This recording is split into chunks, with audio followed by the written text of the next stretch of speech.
Paroxsym is streaming and CGS is Yep. not, and well, DJ is away. So, anyways, yeah, today we're joined by Paroxsym, as I said, Exegius, Hello, and hello. DJTruthSlayer for I don't know how long, but we'll see in any case. Good evening, Today's everybody. sort of a content creators roundtable will be relatively shorter, I say, as well as it happens. There's not much happening in the game, and when it comes down to topics, well, I mean, we could bitch about the same old things. I mean, I do love to bitch about all the things, you know me, but for today, I figure we could take a little break of that and do some I'm other here to topics. spread some hashtag positivity. Exactly. That We need a was new horse. We do No. need a new horse, don't we? Murder positivity. Just no, okay, no. No happy Nice, rainbows, Yamiks. fluffy bunnies. Positivity's no fun. It's overrated, right? Of course it is. We bitch because we Well, care, which is actually That true. too, yes, that too. Which is That too. absolutely true, actually.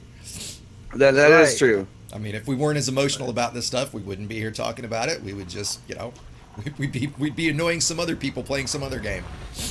I mean, I would be playing, or rather, I usually do play. I usually go around and play Dark Souls anyway, so yay. Let's see. Well, in any case, I'm just setting up my ship and all that stuff. Well, as for rest of you guys watching, well, yeah. Let's see. What topics could we go over real quick? Well, I guess elite-related news, I suppose. So I don't know. Exegius, do you have your own player group? Yeah, kinda. Yeah, I mean, yes, I guess I should say more than kinda. We're fairly informal. We're not, we don't pick a power. We don't require, dedicated membership. We're very loose in that sense. Okay. And we're mostly based around, the attraction that I get from my channel, like I would imagine from you guys. So, new to intermediate commanders that want to learn from others.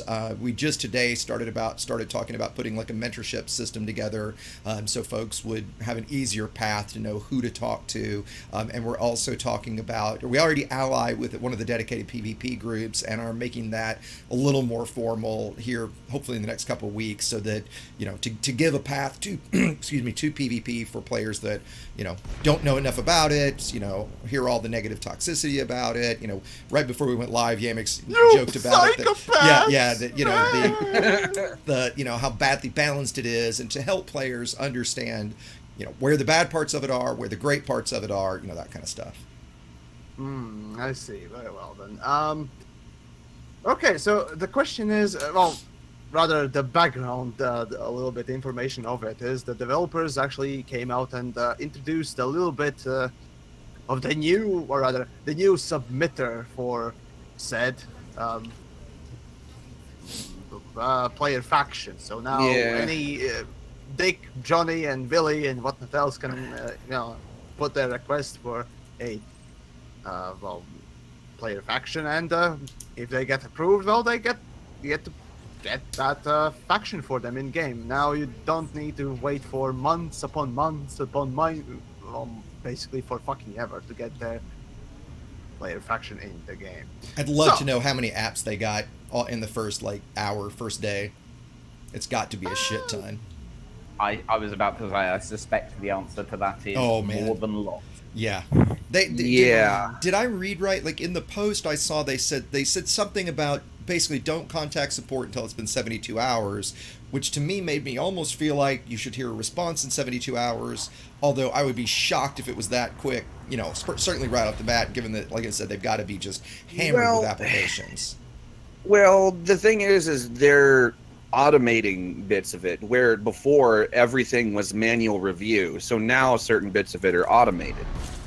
So they've got, there's whatever software they're running that just basically, checks their system and then checks like their government types versus, what's in there. Does it meet the criteria? Right.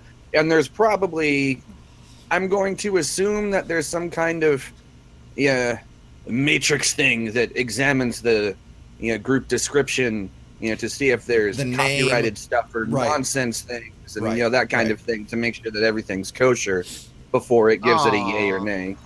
So, yeah, so you're I saying would imagine that part in particular is the bit that has to go through an actual human route. Yeah. Somebody doesn't Probably. pick Dick, Dicks for Eyes as their faction name, right?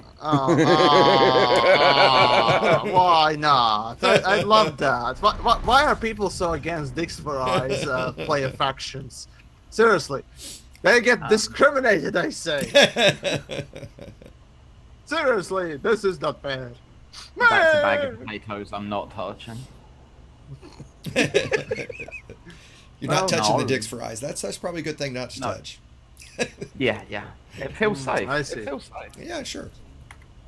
Somebody always posted in my does. comment. Maybe You we should should play Paroxsym. dangerously. I'm going to put Paroxsym on the spot here, maybe to for a lot of folks that are watching that maybe don't really know what player factions are. Do you want to? I know you said a second ago you do some BGS stuff yourself. Do you want to tell everybody what they are so that everybody kind of understands? Okay, so the human inhabited bubble and even out at Colonia has minor factions, quote unquote. So basically think of them as a system's local political party. That's the easiest way to explain it. And, these different parties own things like the stations, the outposts, everything that's inside a system that can be owned, they own it. Oh, and of course I'd forget to request docking when I'm talking. All right. Welcome to my world, asshole. Well, normally I'm not so bad, but yeah, we're starting off on the right foot today. Awesome. Now, that being said, it is entirely possible, and has been for quite some time, for player groups. So, like the Sovereignty, the Paladin Consortium, the group that I used to be a part of, the Seekers of Zen, the group that, Plater and I founded together. We can all have our own minor factions / political parties, however you want to define it, added into the game. And, so it controls things like who owns a system, who owns a station, and the local markets can be affected by that. Say like Plater and I's faction is a dictatorship. So, whenever we take over a station or outpost, we because we're a dictatorship, it shuts down the black markets in those systems. Well, not necessarily in the systems, but in those stations and outposts that we own. So you can't smuggle in or out of them anymore. And there's a whole host of other things that can happen. So it's all supposed to generate a quote unquote dynamic galaxy with changing economic conditions and that kind of thing. That's basically what it's for. And then when I say changing economic systems, that includes things like wars, like economic booms, bust, all of that kind of stuff. But the The more BGS important is question actually here is, the sort of can socio- a player officially, mark themselves or join a player faction or any faction in the game? No. Right. Not until So there Q4. you go. Not until Q4. It's a And placebo. then It's a placebo thing. We'll see about the Q4 whether or not that will be a thing or what it does. No, that will be. Probably be a different No, thing. that's going to be part of Squadrons. Like, Is it? They've said as much. Everything haven't that I have heard has said that yes, that's going to be part of Squadrons. They realise that Squadrons need to be tied into minor factions. Are we talking about developers, not some random Johnny off the Yes, internet like you, me, or no. okay? No, the Okay. developers. Good to know that Because obviously no random Johnny is part of that. No, the Sovereignty is one of the Triple Elite groups. So we're in with the developers on the Triple Elite Discord, where we're sitting and talking about Squadrons mainly at the moment. Yeah, it's obviously the big topic of conversation because it's the thing that's going to impact us most, right? Yep. And yeah, stuff like that, being able to fly the flag of your squadron and that sort of thing, and your faction, that's important. And that's where Squadrons really starts to add depth to the minor faction system. Minor factions are not guilds, player groups, anything like that. That's why you can't, represent them, as you say, Yamiks. they're not there. You to can help fulfill that. them. You can help them, but that's about Yeah. it. Oh yeah, Yeah. yeah, yeah. Well, It's- no, You you're can actually imagine just- that that's your thing. Right. That's about As it. the way that I think about it, I'm guessing you guys too, is it's the faction that when you do stuff, at least it's a name you recognize, potentially a name you chose, and it's when you're putting your efforts behind missions or doing things or expanding something, it's got your happy name on it. Right? At least that's the way I look at it for now anyway. Yeah, yeah, and it allows you to sort of craft lore and all of that sort of shit around it, and you know, Your own personal narrative. yeah. Yeah, there you go. And You're that not sick of quote saying got that me yet? depressed. It got me depressed immediately. Holy fuck. Now I'm sad. Now I'm absolutely sad. But of course, yeah, the feels thing bad, that, man.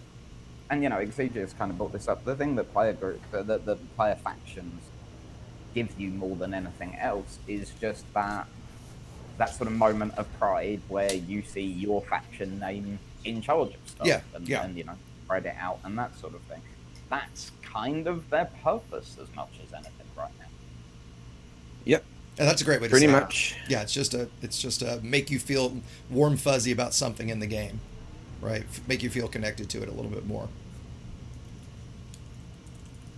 And yet it means nothing. It's just yet another random That's- random numbers Yep, put into place. Yep. That's about it. I mean, yeah, as I said, I've said before, rather when we were talking privately and what else, I'm a cynical man, and I see this nothing but just numbers and random, details being put in rather than actual factual, feelable thing that is different from everything else. So yeah, I The kind most, of agree. I kind of agree, but on the other side of that, I would argue that BGS, particularly because of its daily tick, because you see the results every day with BGS and thus minor factions are one of the more dynamic and interesting parts of Elite Dangerous. I think Um, it can be you if get- if Yeah, that's your, it certainly can if be. that's your bag, certainly yes. Oh, that was that. Yeah, that was Yeah. where I was kind of Yeah, going with. yeah. That there's, this kind of goes back to the fact that Elite is many things for many people. There is certainly a large contingent of people for whom the BGS is, it's what they love. Ask the spreadsheet nerds. You know? Yeah. And what, trust we're me, they turning ask. into EVE Online now. Oh, seriously, Yamiks, ask Bob to see the Sovereignty's BGS documents at some point. No, thanks. Yeah, you guys- I too aggressively don't care. So yeah. We track over 50 systems. I mean, And I thought we had sure. it Again, snarkily commented here. I'm glad you have another job. Well, no. For the people that again, this isn't something I particularly take part in. My part of BGS work is very much lead from the front, be a public face, and go out and do missions and bounty hunting and that sort of shit in our space to help the BGS out that way. I don't do the data gathering or the sort of the tracking and that sort of stuff. But there is a certain type of person for whom that stuff is digital crack, and again, I don't judge people because they like bits of the game I don't like. Personally, I find mining very, very dull. But I know some people who really enjoy it. I wonder why. They're all a bit I wonder why it's but, so dull. Some people It can enjoy be it. relaxing at best, is how I would say it. Yeah, Yeah. Relaxing, that's I call cathartic. something that I don't particularly need to do things. Things are done for me, and mining wouldn't really be that. Well. No. I don't know, if you bind everything to a single trigger and then use a hairband to hold the trigger down, so that you just That's one way to constantly do it. launching all the things that you need. It It's sounds a like pretty- Heelys for Feelies, to be honest. Yeah, it's Yeah. it's a pretty nice chilled out process if you do it that way. Oh god damn it! I need to do my 24-hour. Why? Just why? I'll do it in August. I promise that. But when exactly? Well, yeah, that's a good question. Fuck me. Just fuck me. So here is a question for you all on this subject. What do you want from Squadron? Like, what would be the one headline feature? Let's try and Okay. keep it relative. My headline immediately. Yeah. Frontier didn't fuck up. That's not Simple a as thing. that. No, That's on pretty this broad. it might as well be. But I would actually argue that not fucking up squadrons is going to be impossible because Yes. if you ask 100 different You're going to people get 100 what they different want, answers. Exactly. The problem with There squadrons is no is way that squadrons will please everyone. It just won't happen. the fucking problem with squadrons is the goddamn fleet carrier. It shouldn't exist. Why is it Why? existing? If some of you in the community are to be blamed for this, because all of you saying, I want my own faction, I want my own planet, I want my own whatever there is, insert X or what else, and that's why the fucking fleet carrier is in the game, because people apparently really want these things, and What's in wrong my with the eyes, fleet? Okay, fleet carriers balancing them is gonna be a proper fucking bitch, and let's be honest, Yeah, well, frontier and balance doesn't really go well together, No, or it does at not. all. What do you mean by balance? Okay, so I've in what- said this multiple in what way are times, you so referring? let me just quickly explain that. Either A, well, there are of course gradient in between, but let's see. There are two. My ship is kind of burning. Anyways, so basically there are two sort of ways squadrons may go on the extreme ends, right? The pointless extreme, where basically the fleet carrier is completely useless and it's just there for the set dressing. So it's again, it's there, but it doesn't do anything, and it's not really useful for anything. Much like multi-crew, or it's too OP, giving that squadron a tremendously bigger advantage over a solo player, or any single sort of gathering of people that don't have the squadron, right? By providing either so some sort of feature or service or whatnot else. So and putting those little bits and pieces in between to balance out, to make sure that that fleet carrier doesn't give any kind of a proper big advantage to the squadron over, as I said, a group of people without a squadron. And Or also at the squadrons same that time have making hundreds. sure that it's not pointless. So that balance is very delicate. So first of all, I've always kind of assumed that fleet carriers are essentially going to be mobile stations. Yeah, Nothing more, nothing. that's kind of what I guess the question would Yeah. be, are all fleet carriers going to have the same resources on them, or is there a way to do work to make your fleet carrier have X, Y, and Z in terms of, outfitting, different modules, different resources, black markets, that kind of stuff. Right? Here I can speak for what we as the sovereignty are asking for. I'm not going to speak about what other player groups are asking for. That's not my place, and I wouldn't feel comfortable doing that. The sovereignty certainly are asking for the fleet carriers to be to essentially follow the philosophy of ship design in Elite Dangerous. They should be modular and they should be upgradable. It should be. They will be that upgradable. We will- already know that. So Upgradable should by be the players? something that you're Is that what I'm hearing? yeah. You know, to what degree though? I'm wondering. Well, no, Right, this is right. where that's my argument about where balance comes in. How good can you get them? And to be honest, I'm quite comfortable personally with the idea of you being able to fit out your fleet carrier so that it's the same as one of the big stations with all the services. Why not? I've got no problem with that. Someone's gonna find a way to I- cheese the game, as Sandy likes to say.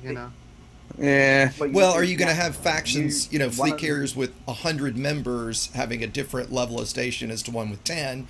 Should you be able to do that? I kind of maybe think so, maybe not. I don't know. I'm sorry, DJ, I didn't mean to cut you off there. Oh, no, it's fine. You see, the other thing is the importance of fleet carriers, I think, will either greatly become much more important or greatly diminished dependent on whether or not the bubble does. If we keep the bubble, fleet carriers are another nice little thing. If we lose the bubble, they could be central to a huge game mechanic where the whole, everyone having to evacuate the colonial. And that's where they could become super interesting for me.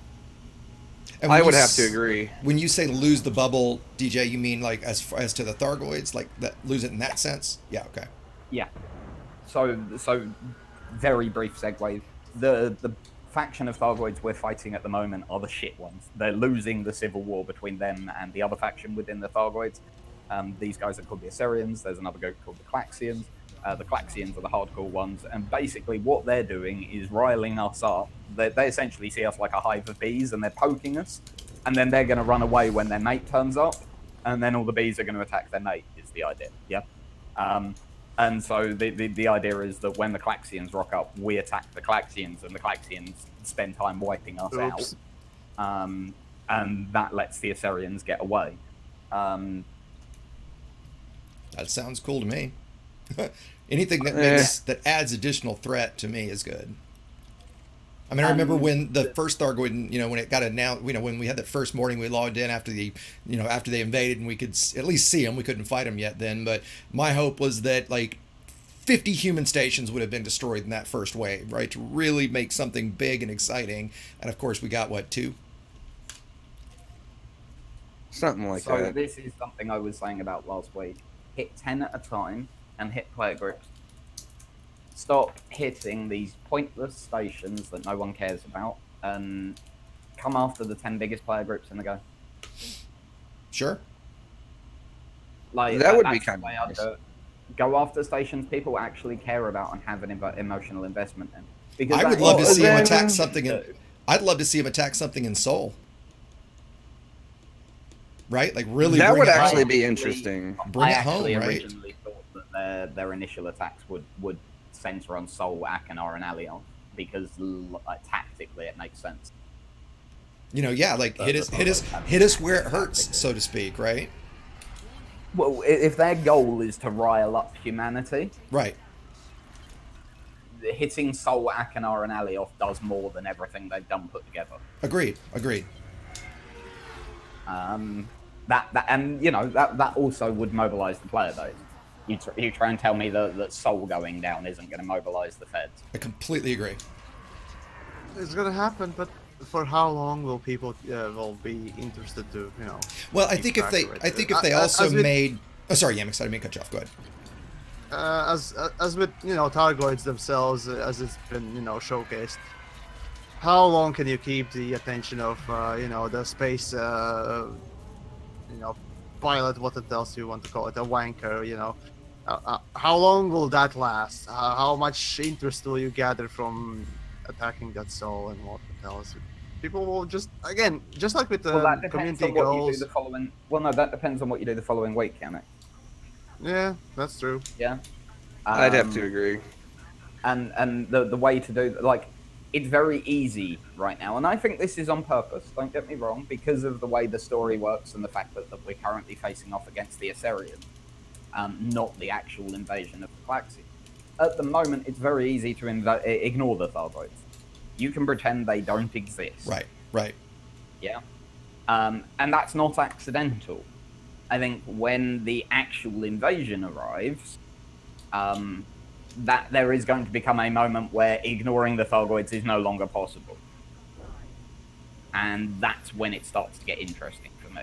Because, if the trader that's running his route between Lave and fucking Leasty, as an example, he's doing a loop between them, that's what he enjoys doing. Does his loop between Lave and Leasty, listens to his podcast. If he's starting to get attacked by Thargoids and they're starting to rock up there, then you're really starting to get to the point where it's interesting for me. Yeah, I absolutely agree with that. Same, because that's one of the things that I would love is for the Thargoids to actually be more story relevant, to to actually make me fear going places, make me outfit with anti-Xeno weapons, at least to some degree all the time. Do something that makes me actually want to get involved with this somehow. Paroxsym, you're like a kid poking at that carcass, just saying, do something, poke, poke. I will. I'll keep saying it over and over, do something, Jesus. As we've said, they've got the mechanic down pretty pat. The combat with the Thargoids is the most challenging and enjoyable PvE combat in What the we're game. doing right now. And we're probably all not having we're probably all having a hard time talking because we're all trying to shoot at these damn things. No, I have no problem killing them with 1 or 2 shots. That's about it. But the problem is mostly, yeah, they are. Unlike with most other games, when you introduce new enemies and all that stuff, you're basically just copying them and adding or giving them more damage and adding them more health. That's it. That's how you increase the challenge. It's not increasing the challenge. It's boring. It's I the think most that there's easiest plenty and of most examples. boring way to increase the challenge, if you will. I think there's plenty of Yeah. examples in game design of developers using the same, essentially character Yes, model in old of games that 3D was versions especially of the it. case. I don't have an No. issue with that. What I would have an issue with is if it had just stayed at that one thing. They have already introduced the Thargoid Scouts. And I'm quite happy for there to be multiple versions of each bad guy. Just keep introducing bad guys. Yeah? So I want them to introduce a third Thargoid ship, a fourth Thargoid ship. Sure, But sure. I'm happy for them to do it over time, and I'm happy for there to be multiple versions when they do that. That to me makes sense. You know, you're getting the most bang for your buck. But a lot like most things with Elite, it's iterative, isn't it? It's stuff that's going to layer on top of each other. Well, and a friend of mine that does a lot of PvP, Lyle, had just posted in my chat that, you know, his idea, and I actually like this, and it kind of goes to what you were saying, DJ, about maybe escaping to Colonia, is that, you know, the developers fast forward time in the game a year, and the bubble is basically a shambles. Everybody has basically moved out of there to Colonia or wherever. That the Thargoids can pull us out of Super Cruise for the first time, right? So not just hyperspace, but they can actually, you know, interdict us in Super Cruise, and that you know, there's I think, as Yamiks just said, or somebody just said, there are additional Thargoid models. I thought the new scouts and the new skills that the new scouts had is kind of a cool addition, right? Visually and certainly as typical Elite, the sound is pretty fantastic. What do the new scouts even do? I don't care about scouts at all. They buff see, the other scouts. Yeah, there's a healing one that heals all the scouts. oh. There's a berserker that buffs all the other scouts, and then the third There's an one's insider. Yeah, that does the caustic missiles. Well, they all do caustic. Do they all do missiles. caustic missiles now? Okay. Yeah. Yeah, they all do, because I've been getting hit by caustic missiles from the regular Marauders. Yeah. Well, you also, if you fly through them after you kill them, which is what I just did, I'm melting to death right now. I did that a couple of times. Yeah. So yeah, me fly good. Yes. Everybody knows how to clear Yeah. that, right? If you run your heat above Yeah, 160%. Yeah, I've already done that once, but I took a 119. lot of module damage doing it, so I'm actually headed back to I'm doing repair. the same thing. So there you go. But yeah, I came up with the idea that where Frontier were headed with the whole Colonia thing several years back, before Colonia even existed. And for me, the biggest DJ's pulling issue his with Elite, little thingy again. well, no, Watch the it. biggest issue You with might Elite just Dangerous- pull it off. Well, no, the reason I wanted to bring this up, the biggest issue with Elite Dangerous for me is the size of the player bubble. Whether you play for solo players, it makes no fucking. Let's put that out there straight away. But the vast majority of players either play in private group or play within open. Now, if you've got people spread out over the 10,000 systems or whatever the fuck it is that's in the main player bubble, bumping into another player just doesn't happen very often. You restrict that down to 100 systems, something like that. The amount of times that you're going to bump into someone else is just going to go through the roof. Yeah, you know, you say The that. more that you Definitely, yeah. Well, and just to argue a little bit, or just to bring up something, DJ, you know, say that. And by the way, I don't disagree with any of that, except to say that if you go to ED Star map, EDSM, and go to the commander's map and see where everybody is, I mean, I've been in systems where the commander's map shows me, you know, and this is just the people reporting to EDSM, shows me there's 150 people in that system, and I'm in open, and I see no one. So I think also a big part of this is obviously the issues with instancing and how bad instancing is. You know, so I absolutely love the goal of, because I remember when I was new, you know, searching for where the hell is everybody? How do you find other human players, right? And the first few times I saw human players, I was like, oh my God, look, another human! I can't believe it, you know, kind of thing. And I think a lot of that isn't just that we're spread out to a degree, and we are, right? But I think it's also that, you know, if you go to EDSM and look at popular systems, like you go to Seoul and you might see it shows, like I said, 150 commanders. You jump into Seoul and you're lucky if you see one or two. Well, there's a big reason as to why you won't see that many people in Seoul to begin with. Well, and that's maybe a bad example, right? I pick Aerovate, pick LHS 3447, pick Alioth, pick any of the big systems, right? You know, the only places I really see people reliably are Shinrarta Desra, or, you know, iHome system and LHS 20, which is a pretty popular system, and I do generally see people in there, but not all the time. And I know there's always players in that system.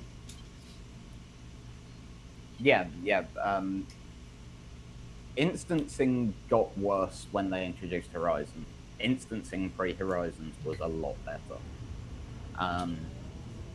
Something happened when they released Horizons, and it's been getting better since then. There's no doubt that instancing compared to when Horizons first released now is infinitely better, but it's not as good as it was pre 2.0.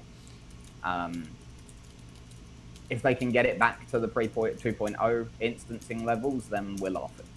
Because, you know, back then it was relatively easy to get 32 people into an instance, which now is practically impossible.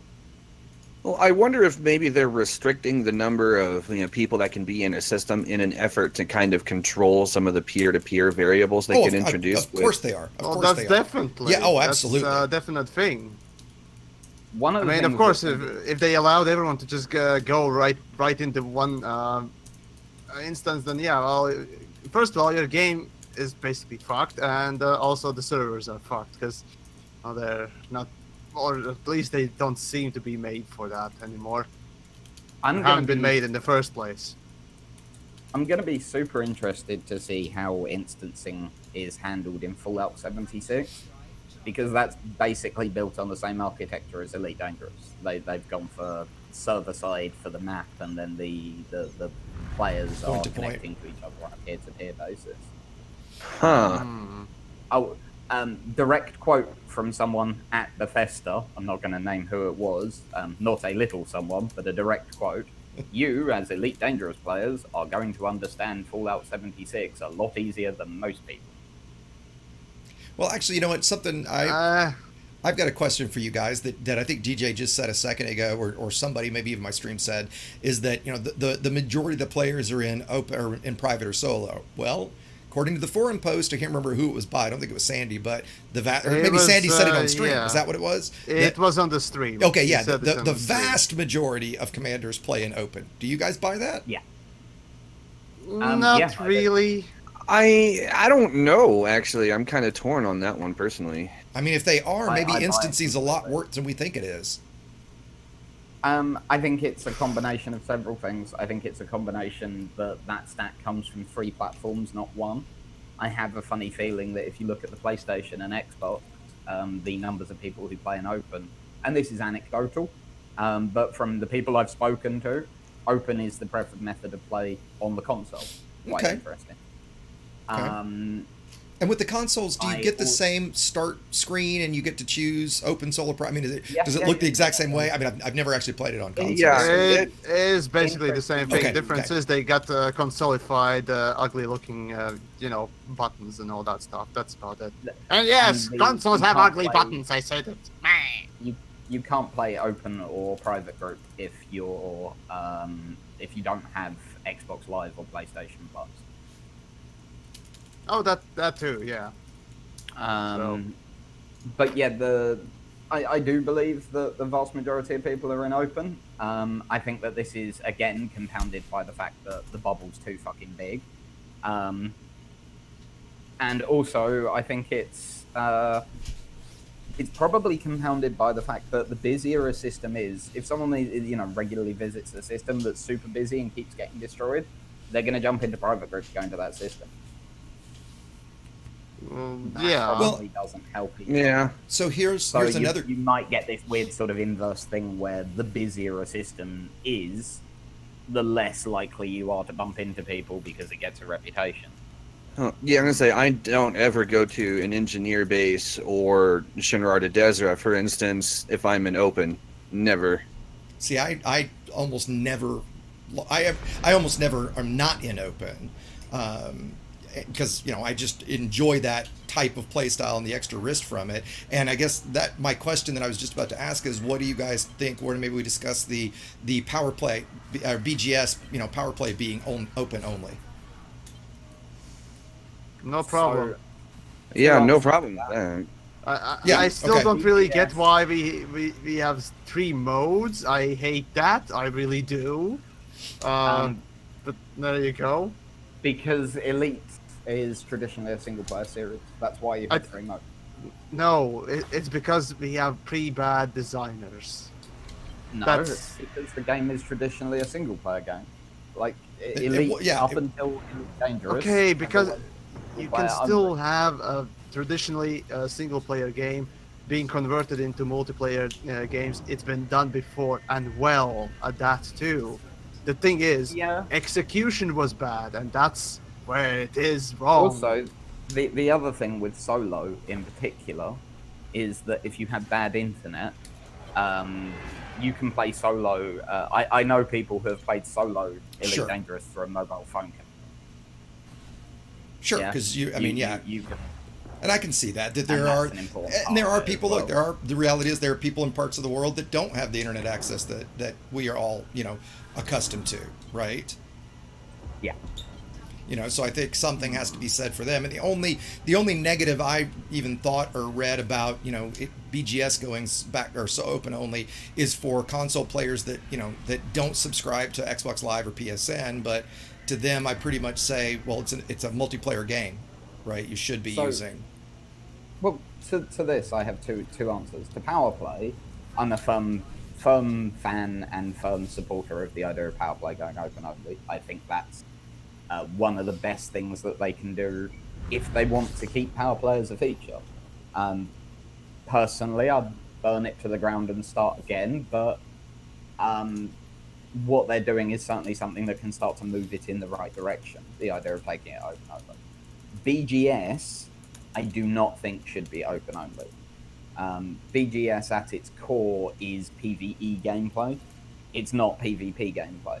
Power play was designed to drive PvP. Even when 2 minor factions that are controlled by player groups compete, it's actually PvE. It's competitive PvE. You're not doing PvP as a general rule. And because of that, I wouldn't want BGS to be open only. Power play, yes. But BGS going open only, I think, would be detrimental. Well, see, I honestly don't. I actually wish, like, what a lot of us say, and again, one of the guys in my chat, Lyle, is saying, I agree with him, is, I think a lot of us have said for the longest time, and I've said this about community goals forever, is I wish there was some sort of buff for doing those tasks in open, right? If you're going to do BGS tasks, I'm fine with you being able to do it in solo or private, but if you're going to do it in open, especially community goals, there should be some buff and some reason to take that extra risk.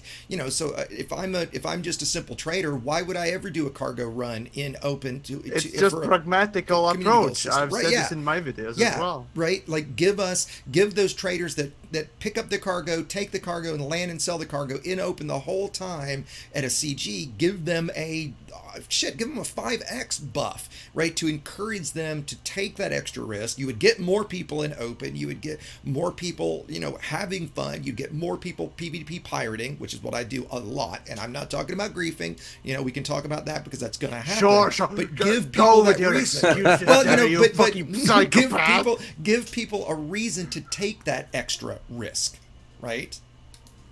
Yeah. As it is right now, they have very little. Yeah, Shit. that's Yep. about it.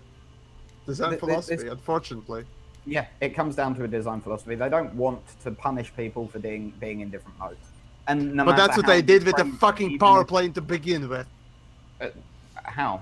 Power play at the moment works no matter what mode you're in. Now they're talking about with power play only, and one of the things they've been really keen to point out that it's just power play they're talking about, is taking that open only because it is designed to drive player-on-player conflict. It makes sense with power play. The problem with, and this is where the big problem comes from, the idea of rewarding someone for being in open. That is a wonderful idea on many levels. Like you say, it encourages people to be in open. It opens up more player-on-player interaction. As you can guess from what I was saying about Colonia, I'm fully in favor of all of that sort of stuff. However, the thing that it also does is it punishes those people who do not want player-on-player conflict. Okay, so let me argue though. How does buffing, and I'm not talking about nerfing's private, but how does buffing open reduce anything for somebody who's playing private or solo? Shouldn't you get an extra buff if you're taking that extra risk? Because no matter how you phrase that, whether you say it's a buff to open or a nerf to solo, psychology means that people are going to take it as enough to play a group. But now you're talking psychology. You're not talking reality. But it doesn't. In this regard, it kind of doesn't matter. That's how the player base are going to see it. Frontier know that, and no matter. Well, I think you're right. Sadly. Yes. No matter how you communicate it, that's how. Particularly the hardcore people who only play solo and solo or private group, who refuse any player-on-player conflict whatsoever and think that the idiots that go on about them actually being psychopaths and all that nonsense. Unfortunately, they make up a decent-sized percentage of the player base of the game, and Frontier would be fools to ignore that. They are paying customers at the end of the day. And if a large chunk of your player base is going to take an action as you basically saying, no, fuck off, you're not as important, even if that's not what you're saying, at the end, that doesn't matter. The end result is that you've pissed off a vast portion of your player base. Well, I think the idea, so let's talk specifically like CGs with trade. I think the idea of somebody getting upset because somebody in open gets a payout buff by taking the risk of being in open, where we're talking credits only, so my amount of credits has nothing to do with your amount of credits. I think you're right, by the way. I do think some players would cry about it, but I think that's an absurd thing for people to cry about. Oh, I agree. Don't get me wrong. I'm not saying that those people are right in any way. Okay. I should have pointed that out. Okay, so then we're on the same page. I'm not saying that. Yeah, no, I'm not saying that at all. I'm simply saying that that's what's going to happen. Quite often you need to look at this from Frontier's point of view, right? Frontier have to make decisions at the end of the day that are going to affect their bottom line. Well, okay, so would you argue then, from what they've said, if the vast majority of people are playing in open, wouldn't it make sense then? You would still, if you made the changes we're talking about here, you've still got the vast majority of players happy. Now, I think we all disagree that the vast majority of players are actually in open. I still find that incredibly difficult to believe. I would love to see, as I said earlier, I'd love to see those stats broken down by by platform, yeah. I highly doubt they would ever release that. Oh God, no! Of course they won't. Bro, no. no. It's not in their best interest to. They have no reason to. I can't necessarily fault. I'd love to see. We'd all love to see it, but we all can't fault them. Yeah, right. Doesn't change the fact that it'd be damned interesting. Exactly. So we could actually go and blame Xbone for fucking up, or Potato Station for basically just being just load of wankers, or PC Buster is just being elitist, or I don't fucking know. Right. So and at the end of the day, I do understand the calls for buffing open, and I do get it, but I think that the time to have done that was when they launched the game. If the game had launched with that in place, no one would moan. Bringing it in now, I think, would be very risky, would risk alienating a decent portion of the fan base, and doing that is... Of course it would.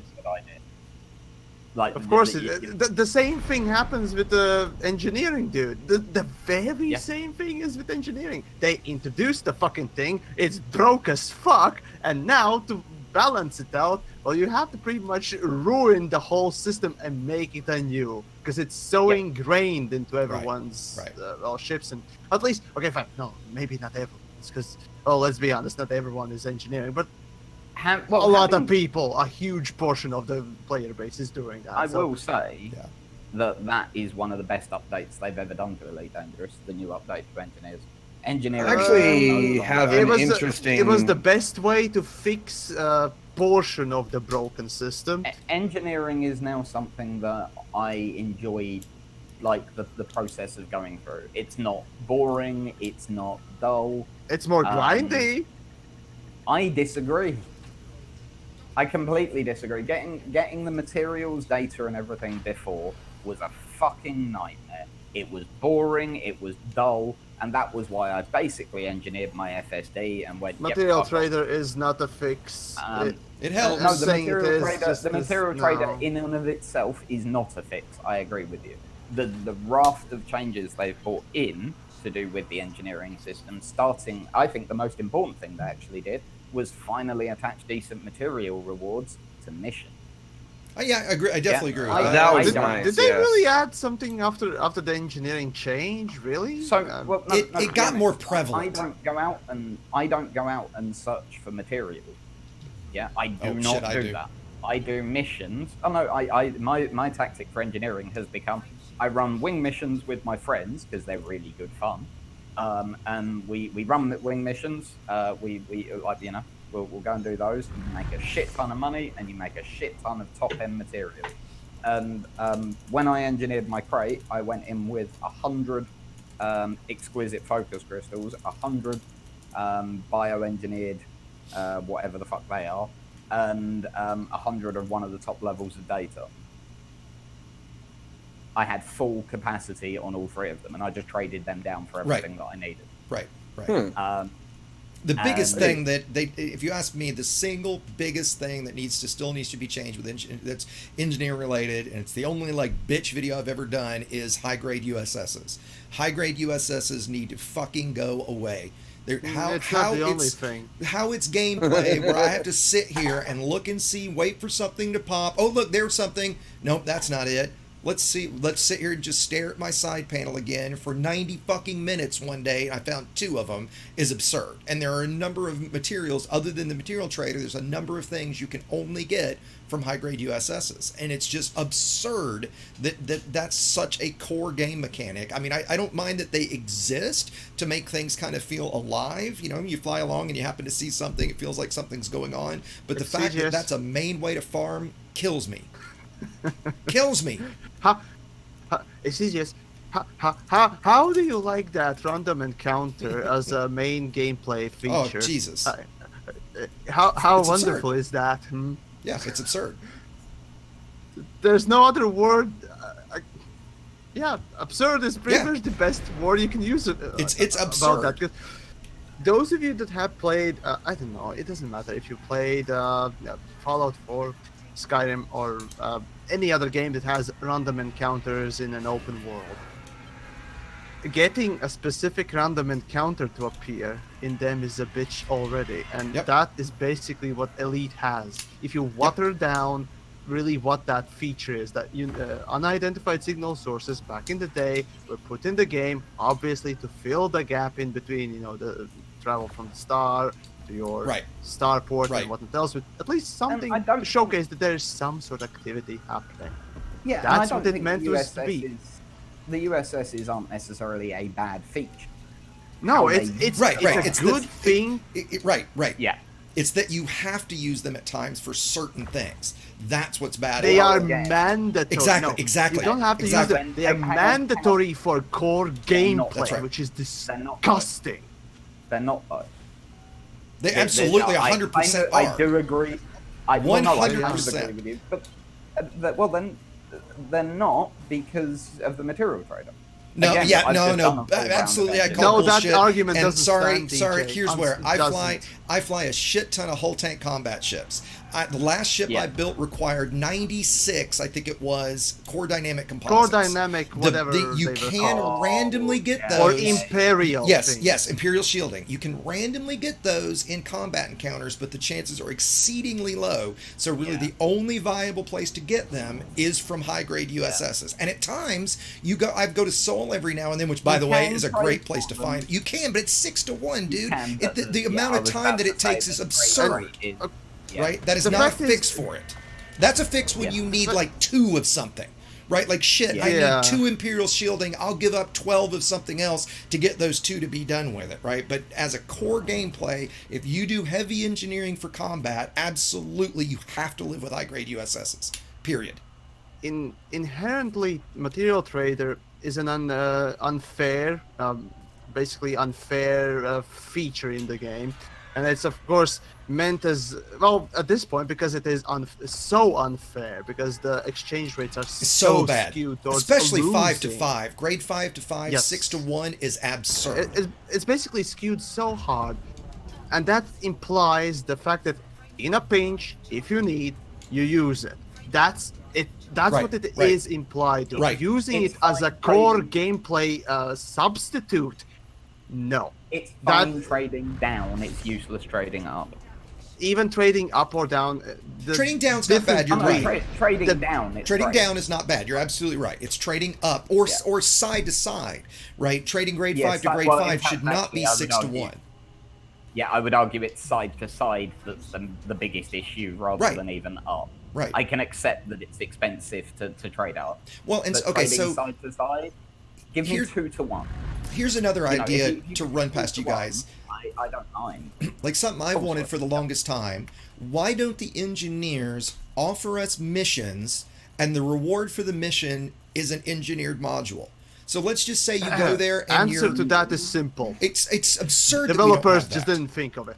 I mean, why? Like, Uh, go to the engineer. Let's say you go to It's not Todd. engineered module, a raft of materials. Well, yeah, but my point imagine is, you go to Todd and you're just neutral with him. You do a mission for him. You get 1 module to full grade 1. You're full allied with Todd. You do a mission and hey, make it a hard combat mission. Make it something difficult. Fine, right? But I go complete that mission. I earn a full grade 5 module with an experimental effect. Right, so now you've built core gameplay into the engineering where I can do shit that's more than just grindy bullshit. It's part of the mission system. It gets people into the mission. It gets people into all of those different kinds of things, right? You know, Celine Jean makes you go do a bunch of mining shit. You know, Felicity makes you do exploration stuff, you know, stuff that makes sense. People are using the mission system. I think a lot more people would get into engineering and it would be a shit ton less grindy. It'd be a lot more fun to actually earn an engineered module. Right, and it would be so that's a easy really to good add idea. this, right? It would be so easy to add it. Yeah.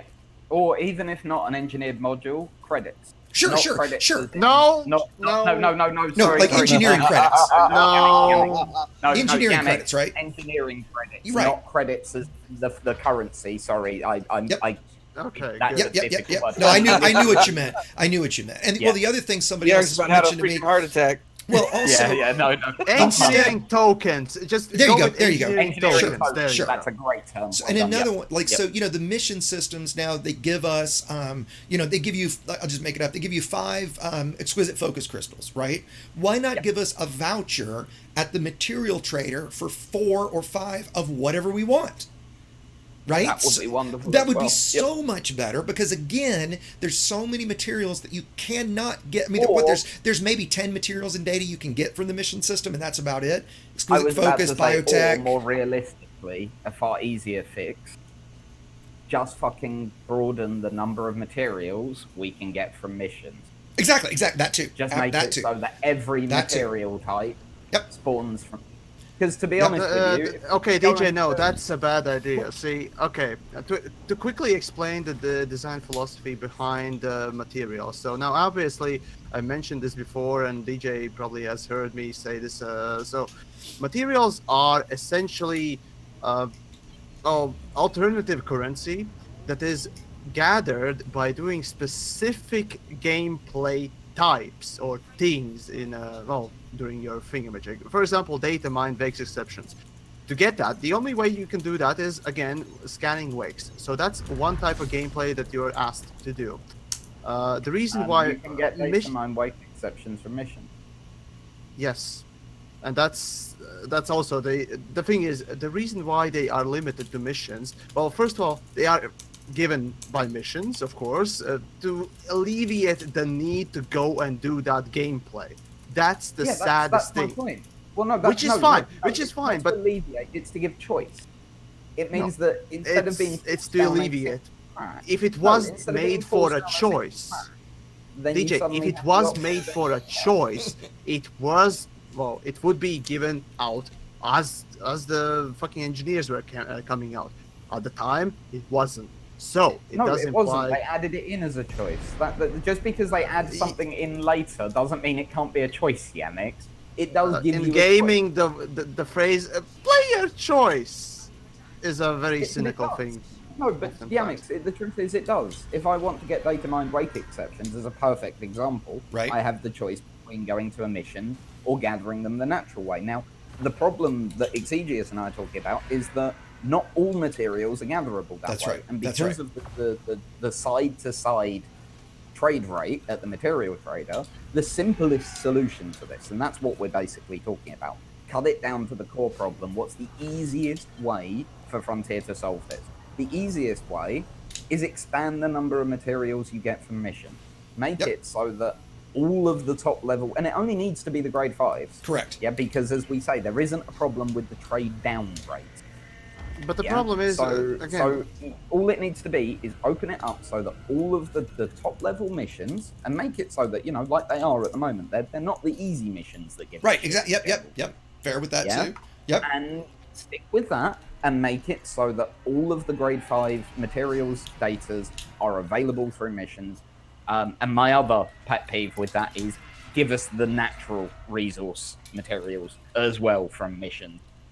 Because Minerals. the fact that I have to go out and mine Yeah. to get those bugs the shit out of me.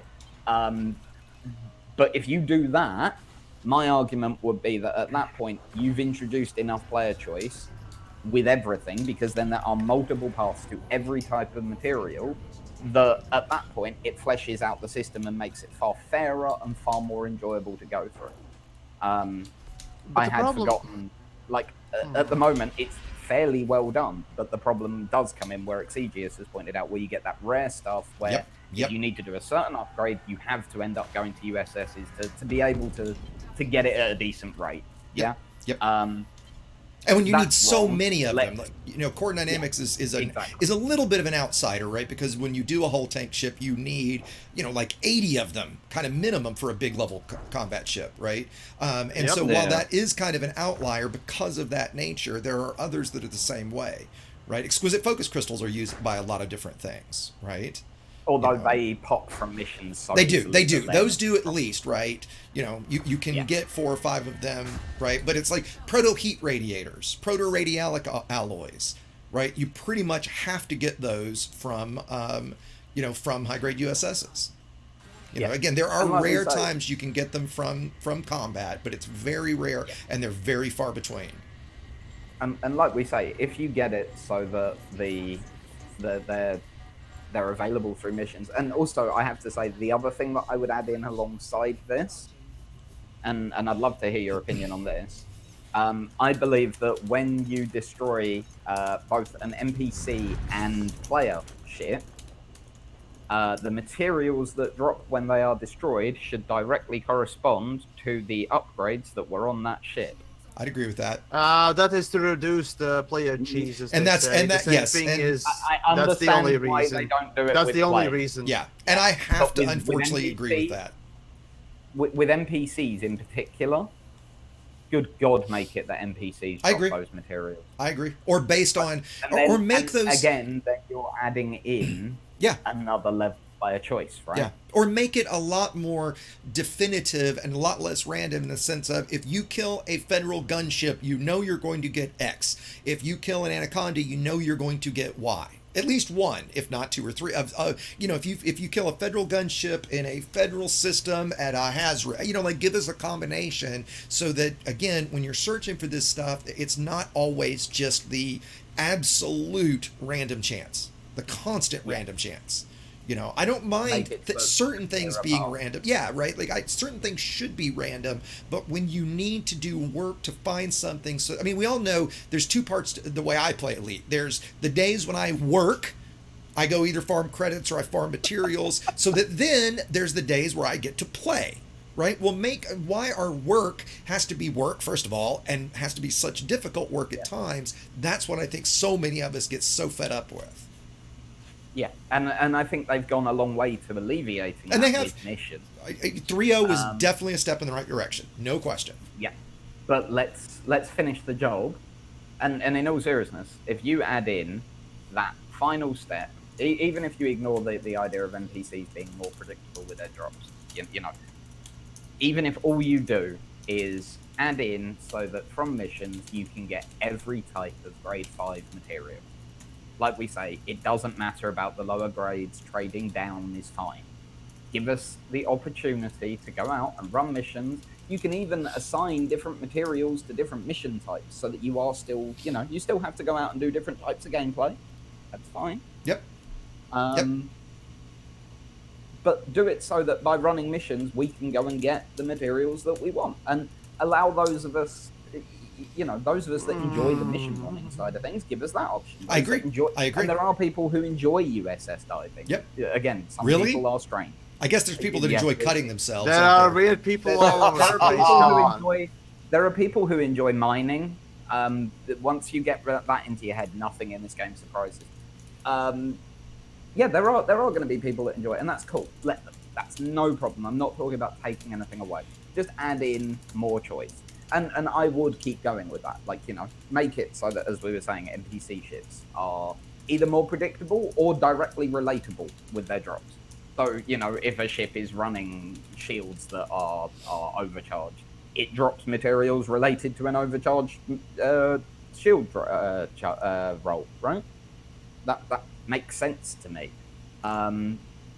Well, I think the idea we said a minute ago of giving us vouchers for missions that we can then use at the material trader for whatever we want, I think that would be enormous. I don't know about you guys, but the only times I do missions are if there's a gold rush that requires missions, or there's a specific engineering material like exquisite focus crystals or biotech that I need to get.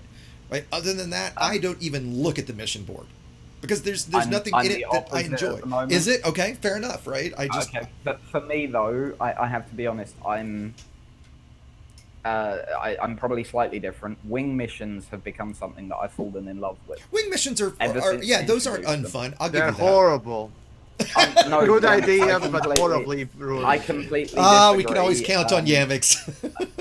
Right? I completely disagree. Wing missions are something that I love doing with my friends, my community. The thing is, that they I literally have- took wing I missions earn a and just huge fucked amount it in of the money on- ass. I Yeah. make a huge amount of money on wing missions. I make a huge amount of materials, and I have a lot of fun while doing it. As far as I'm concerned, I'm getting good reward from enjoyable gameplay. Even I have to agree with you, DJ. I think trading is the most brain dead, boring, horrible thing that there is to do in the game. I hate it. When 3.0 launched and wing trading missions came out, I found like the first 2 hours, I did some combat and played some stuff, and then the rest of that first night, I did wing trading missions with friends, and I never do shit like that. Right? But it's like, good fun. It was, Actually yeah, doing it with really friends. was. I completely agree.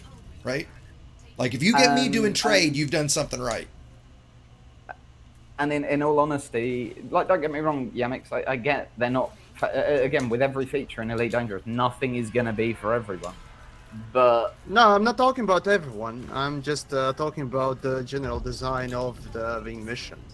Wings are just so broken. Is part of the problem No, there in the first no. place. Okay, so I'm a rant about fucking wing missions about now. So You haven't sit ranted back much and today. relax. Go for it.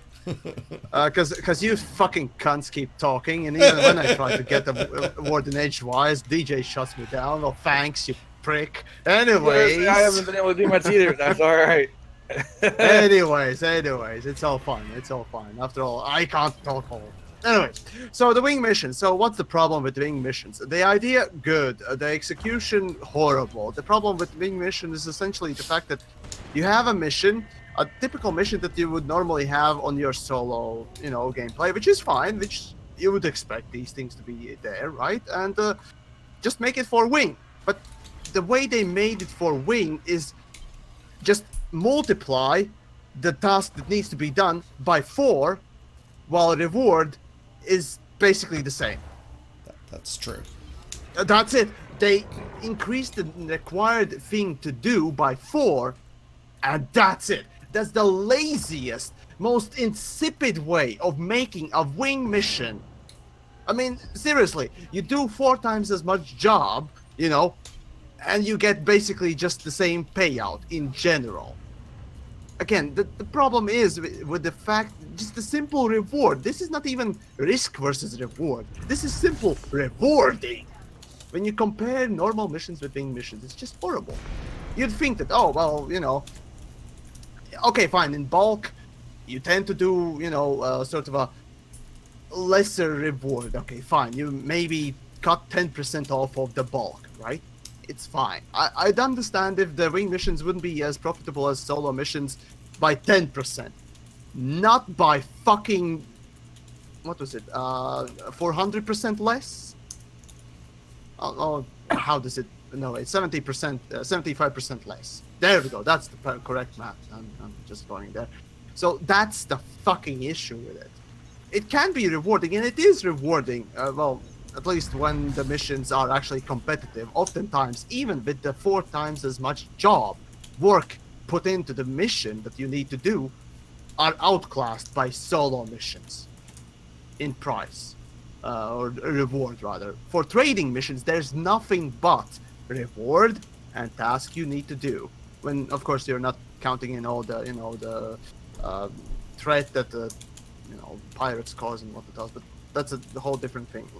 Again, mining, yeah, you need to do 4 times as much job, and you get paid just the same thing, or even oftentimes a lot less than it when it would be four people, and it would be distributed between all 4 of those folks, than with solo missions. And that's what bugs me quite a lot about these wing missions. It's just, idea is good, it works just fine. I mean, okay, fine. We'd like to see, you know, wing missions being allowed, all 20 of them, right, as the maximum goes, to be given, you know, and shared between all the players. That'd be wonderful. But the problem is, again, it's just so ineptly structured.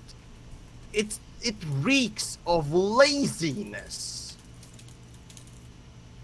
And I mean, how many more times can I actually go and just you can pick up repeat 20 that? wing missions and share them. But you can share only one at a time. Yeah, you can only, well, no, you can share Yeah. 4 at a time. Well, Okay, I mean, the thing each is, person in the wing of 4 can share one at a time, is what I mean. Yeah. So yeah, I understand. Regularly do that, like chain missions It's together. fine, DJ. It's fine. I understand. I have no problem with the fact that you know, they put one mission being able to share, you know, personally with everyone in your wing, which I understand technical limitations and coding, and maybe in future they will, you know, code it in properly, so, you know, it is extension later on that you can actually share all of them. It's fine. My problem is, again, with the structure, rewards, and the task. But basically, the general simplistic design of the mission. Idea is fantastic, execution is horrible. There you go. So for the rewards, I'm not seeing that.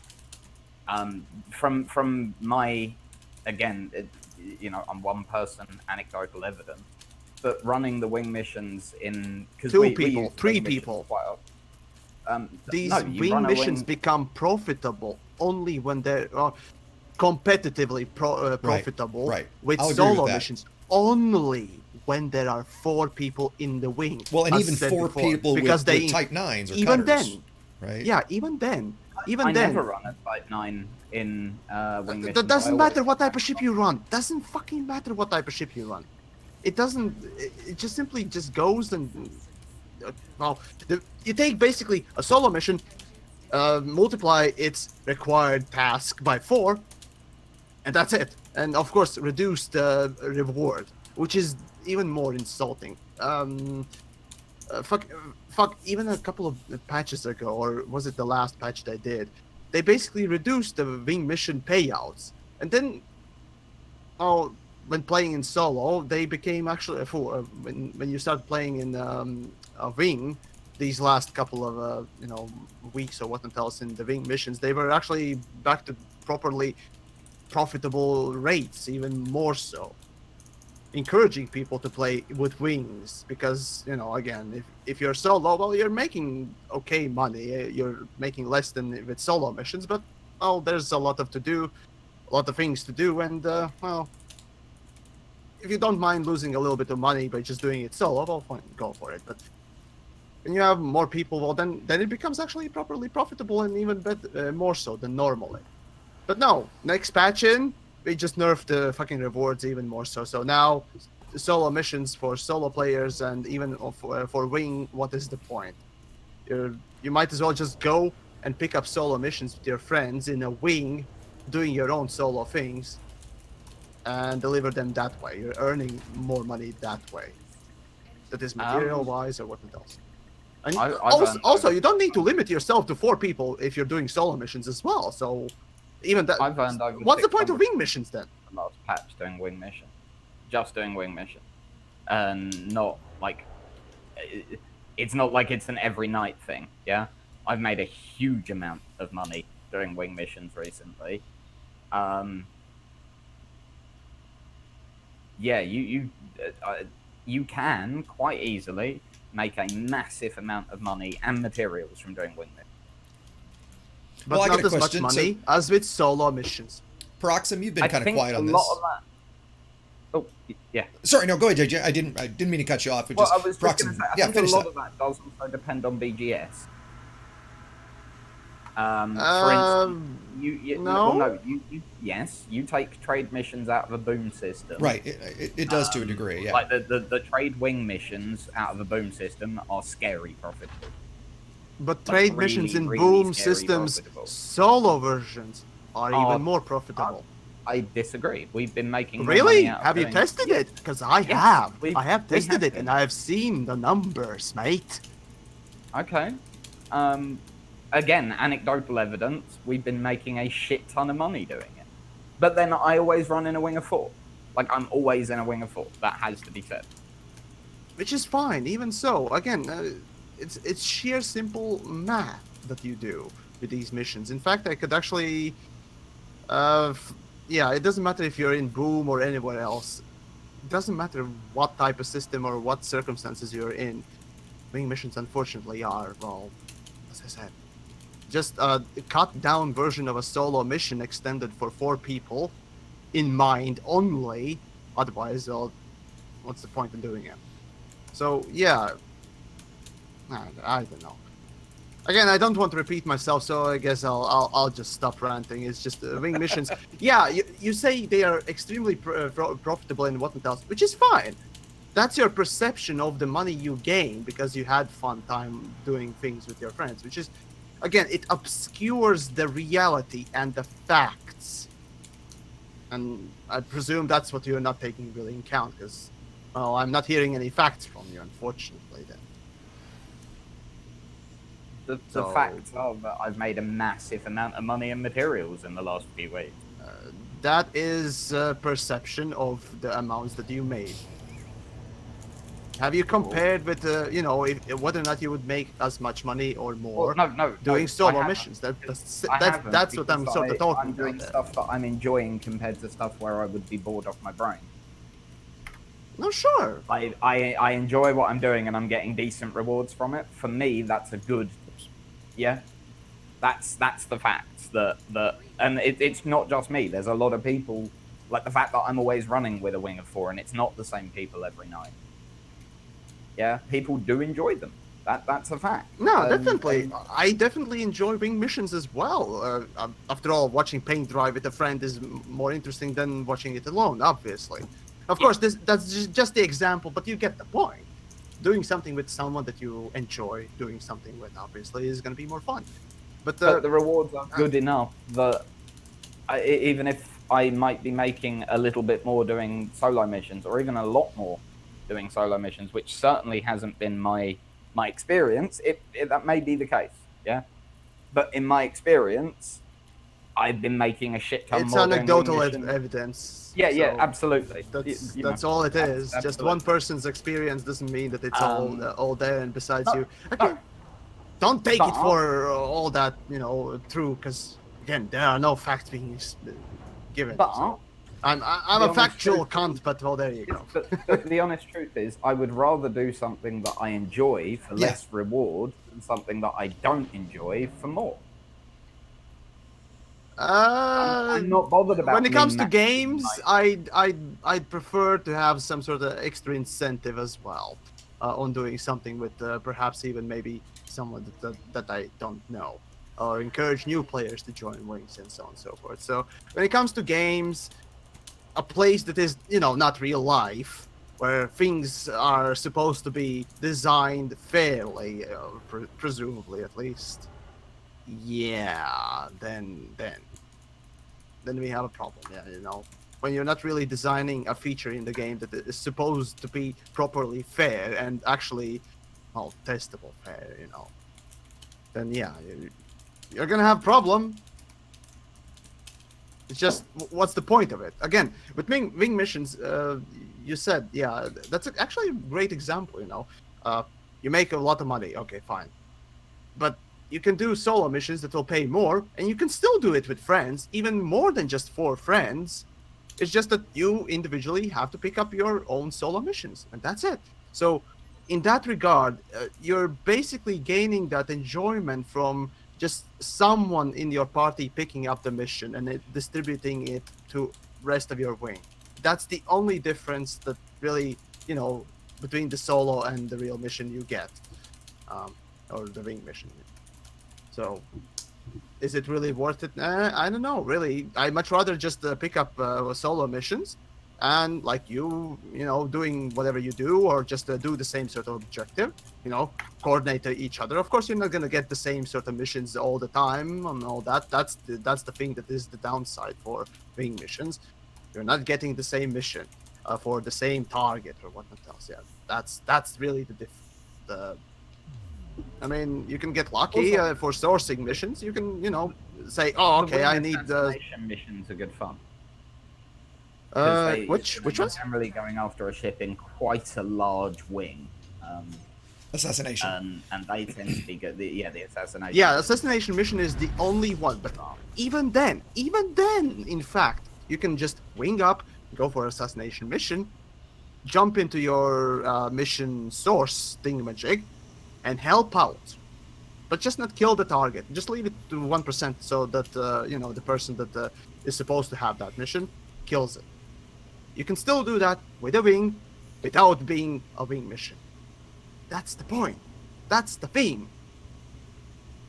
I would understand. Again, it all comes down if you can't really do proper rewards, dynamic rewards that all of us been asking for, or at least, well, not all of us, but obviously quite a lot of people in forums, Reddits, and all that stuff have been asking, especially myself. I've asked in the beginning, dynamic rewards, just let the party leader or whoever is, giving those missions out decide how the, big pot of gold is going to be distributed between your party members. How hard was that to code in? That would make also the 2-person wings, 3-person wings, properly fair, and even solo. In fact, I'd love to do a wing mission with thousands upon thousands of items need to be collected and what else. Solo. It's gonna take a lot of time, but at the end, I don't need to pick up multiple missions. I can just do that one mission for a long time, if I choose so. Or I can just choose to just go and do a smaller mission, just the same as that one, what it does. So there's really, at this point, the question arises when it comes down to wing missions and why I'm rather annoyed with them and the way developers design the game is, why just not make dynamic rewards? Just why not? What was the issue? What do you mean by dynamic rewards? Dynamic, Yes. as I said before, it's let the party leader decide how the big gold pot or whatnot else is distributed between the party members. Be that according to their Okay. To how much work they do. Yeah, okay. Yeah, how much work they put in. Sure. Or if they are, escorts, just divide it in fair, equal amounts. Why not do that? Divided by just, the amount of people and the work they did in it. And if the person leaves the wing or joins the wing, well, you can still do that and just... I've always took that the argument, for the reason it is now, and I'm not saying this is a good argument, but the argument would be, let's say you have a wing of 4 and you've got 4 Type 9s and you've got 1 crate, and the crate is going to run is going to run support for the for the 3 Type 9s and be its combat escort, well, shouldn't he also be, shouldn't he get a cut of the profit that's equal because he's doing his job in an equal way, right? And are you saying that's the wing thing? Okay, so wait. Yeah, maybe so I'm misunderstanding you then. I was thinking you were saying the thing is that is the way it is at the moment. Right. An escort. Yeah, that's basically how it is at the right. moment, except for the fact that you are actually given the big pot of gold. The game already thinks, okay, so there will be 4 people in the wing, no matter what the wing looks like. So one person comes to the mission giver. Okay, he picks up. So the mission basically ends up, whoever person that are in the wing, they each have their tickets for the mission completion. They go to the mission giver and take in. If by the end of it, there are only like 2 people in the wing, well, that extra half of the big pot, well, it stays with the mission giver. How fair is that? I'm following you now. Essentially, if a mission gives 12 million per person, what Yamiks is suggesting, and I get exactly what you're saying here, is that instead of it being 12 million per person, it should be the 48 million mission. Yes. Yeah, okay. I can't argue with that. 48, yeah, and it's just divided by the amount of players in the wing. Or that it's not that hard to put in the game the option for for a screen to pop up for the mission giver. Well, I'm going to make the same argument that DJ made, which is now all of a sudden I'm going to see that as a nerf, that if I do this mission by myself, I'm going to get 48 million, but if I do it with 4 friends, I'm only going to get 12. I think that would be the problem with it. Yeah, that is. You get what I mean? You get what I'm saying? I mean, back to what DJ was saying about the idea of seeing a buff in open being a nerf to solo. I think if it was set up that way, all of a sudden people would see it as, well, God, I don't want to run these in a wing because I can make 48 million if I do it by myself, but only 12 if I run it with friends. I'm not saying your idea is wrong, Yamiks. I'm just saying how I think people would see it. Well, yeah, fine. But isn't it the fairness part of it? The mission, or rather the party party leader, even right now in the game, has the option to give that mission to his wing, or just pick it up and carry only with himself. You don't have to give it out. The mission right now, as it stands, it still can stay with you alone. It doesn't need to be distributed between your wing. Or how about this? You have a wing of 4, or wing of 10, or wing of, 20. You give specific, your party members that wing mission, to accept or not. Player choice. Where's the fucking player choice? Where's the effort put into the fucking wing missions? Why just go and multiply the fucking result by 4, or required task by 4? How, again, that's what frustrates me when it comes down to these wing missions.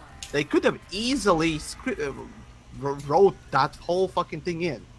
And I'm, again, yeah, sure, programming is a bitch oftentimes and so on and so forth, but wing missions as they are more insulting to me to look at as a game feature, because there's so much more potential to be had, and it's just floundering of that potential that is infuriating me so much. Paroxsym, you've been awfully quiet. What do you got? Again, I'm ranting, so that's my fault. That's fine. Sorry. Don't. Paroxsym, your thoughts on what I said. To be honest, I've avoided the wing missions, so there's just not been any point in me paying attention to them, so I'm not that up to speed on the whole thing. Because I just abuse. Why have you avoided them? Yeah, I guess maybe that's telling in itself, Paroxsym. Well, for me, I avoid them because the ones that pay out, decently, they're all haulage missions for the most part, and I loathe anything that resembles trading. I'm with you there, buddy. I see. Okay. Well, I loathe it. I will not. That's why, I think I've been pledged to Arista DeVal for power play for ages. I'm gonna actually, you know what? Let's check the thing right now. But I haven't actually just gone and done the the merits, yeah, 30 weeks in one day, and I have just not gone to get the freaking Imperial hammers and just be done with it, because I loathe hauling things that much that I will not do it. Absolutely not. You don't have to. You can go and just do what I usually do with power play when I need their stuff. Go Combat and kill merits. ships. Yeah. Yeah, go and kill ships. 30 merits a pop. I mean, it's gonna take a little while, but But it's realistically fun to do. speaking, Paroxsym, you have the fucking glorious Corvette or fabulous and fantastic cutter, right? I do have both of them. So yeah, at this point, just it go would and do it would be combats. yeah, it would be cake for me to do either one, really, but ugh, I loathe doing it. Absolutely loathe. Yeah, I mean, doing get a it. Type 9, outfit it properly. It'll take you 1 trip and 3 jumps. Yeah, it I won't mean, be you that can bad. get 750 It's tons still- in a Type it's 9 annoying. with shields. And I agree. I hate trading too, right? You know, I'll go back to the comment I make earlier of that's the work that I have to do so later I can then play and have fun. Yeah. Right. And I figure doing 750 tons of cargo Power- once a At this month. point, finding good things in power play is like seeing gold, basically gold flakes in that pile of shit. You just shats yourself. Yeah, pretty Just that much. steaming pile of crap. There was a question earlier though about someone in my chat. Who was it? I don't remember yeah. who it was, but they wanted to ask DJ about his minor faction and conflicts that he had, you know, his faction had with others, and how that played out. We've had a few attacks on our minor faction, and as a general rule, it's led to some really good gameplay. Sometimes it's been toxic as fuck, which is Yeah, a lot of disappointing. times it does devolve into Yeah. fucking drama. It's disgusting. I've been part of it Yep. quite a lot in Planside days, so yeah. But when that can be avoided, group conflict can be great fun. It genuinely can, and it can be a great way of creating content for everyone to do together. Oops. Oh, you're good. That being But, said, I would yeah. argue that the best content that I've seen like that was probably more the sort of co-op PvE thing we did, where we attacked the Sirius Corporation. We ended up That was- 36 player groups working together. I remember that. That was fun, actually. Oh, right, wasn't that so much fun? Just getting 36 player groups worth of people to converge onto Sirius's systems and just annihilate them. And, you know, we did stuff in all sorts of different gameplay modes and different ways. So we had orders for traders, orders for explorers, orders for PvP players or PvE players. Yeah, it was really, really good fun. I mean, to give a quick little example of my Planside days. I mean, yeah, fine, beating the deadest old horse and all that. But back in the day, I mean, all the rivalry that we had in Planetside and all that, even that aside, we honestly had really big fun just fighting against each other. And by the end of it, I mean, if we absolutely didn't go for the cutthroat shenanigans and other drama, what the fuck else do you have, right? He had massive fun just either poking each other or working together or just creating that as they say, player emergent content. And honestly, yeah, it requires to be in a multiplayer game with a sandbox or what it does.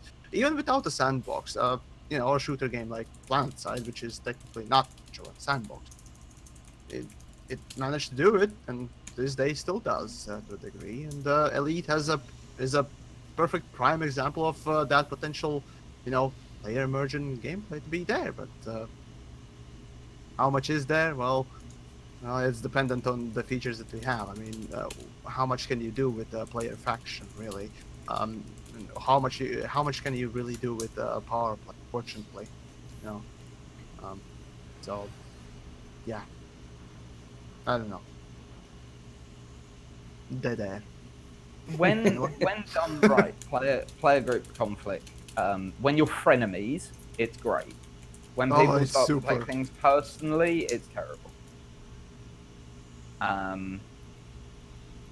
Also, part of the problem, I would argue, with player group conflict in Elite Dangerous, I mean, we proved this, let's be honest, when we did the serious core thing, is that destroying a group's influence is a fuck ton easier than building it up.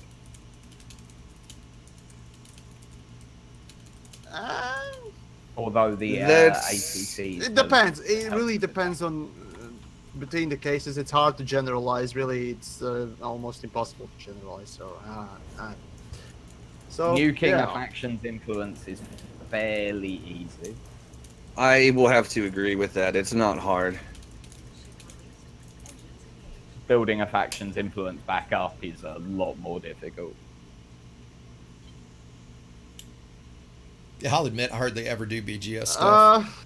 Again, yeah, I haven't been into BGS that much, but Yeah. yeah. This is one where if you want someone that's an expert on BGS to come in, Bognogus he's a spreadsheet nerd. From that mustache. You know, mustache, DJ, you I can might tell. get you to introduce me to him then, DJ. I've been wanting to do a couple tutorials on BGS, but I don't know it well enough myself yet to do it. Bog's the perfect person to talk to about that. But we'll take that off. Not the only one, trust me. There's plenty of people in the forums that will gladly talk about that to you as a player. Yeah, but Bog's a content creator, and so yeah, he'll. I wouldn't quite say. I don't like saying that streamers are creators. Oh but wow! That's just me. You hippie. Oh, Paroxsym, did you just get the smackdown? Yes. Yeah. No, I mean see how it's different. It is different. I get what Yamiks No, the thing is, it's streaming. The streaming, or generally streaming as it goes, more again, is similar to performance rather than content creation. I mean, there is, of course, that Venn diagram, of course, that combines them, but it's more performance than creation, I'd say. Otherwise, you know, the performance on my toilet seat is also creation. I wouldn't quite say that. It is a creation, sort of. In a way, it is, certainly. I have a horrible feeling if you worded it.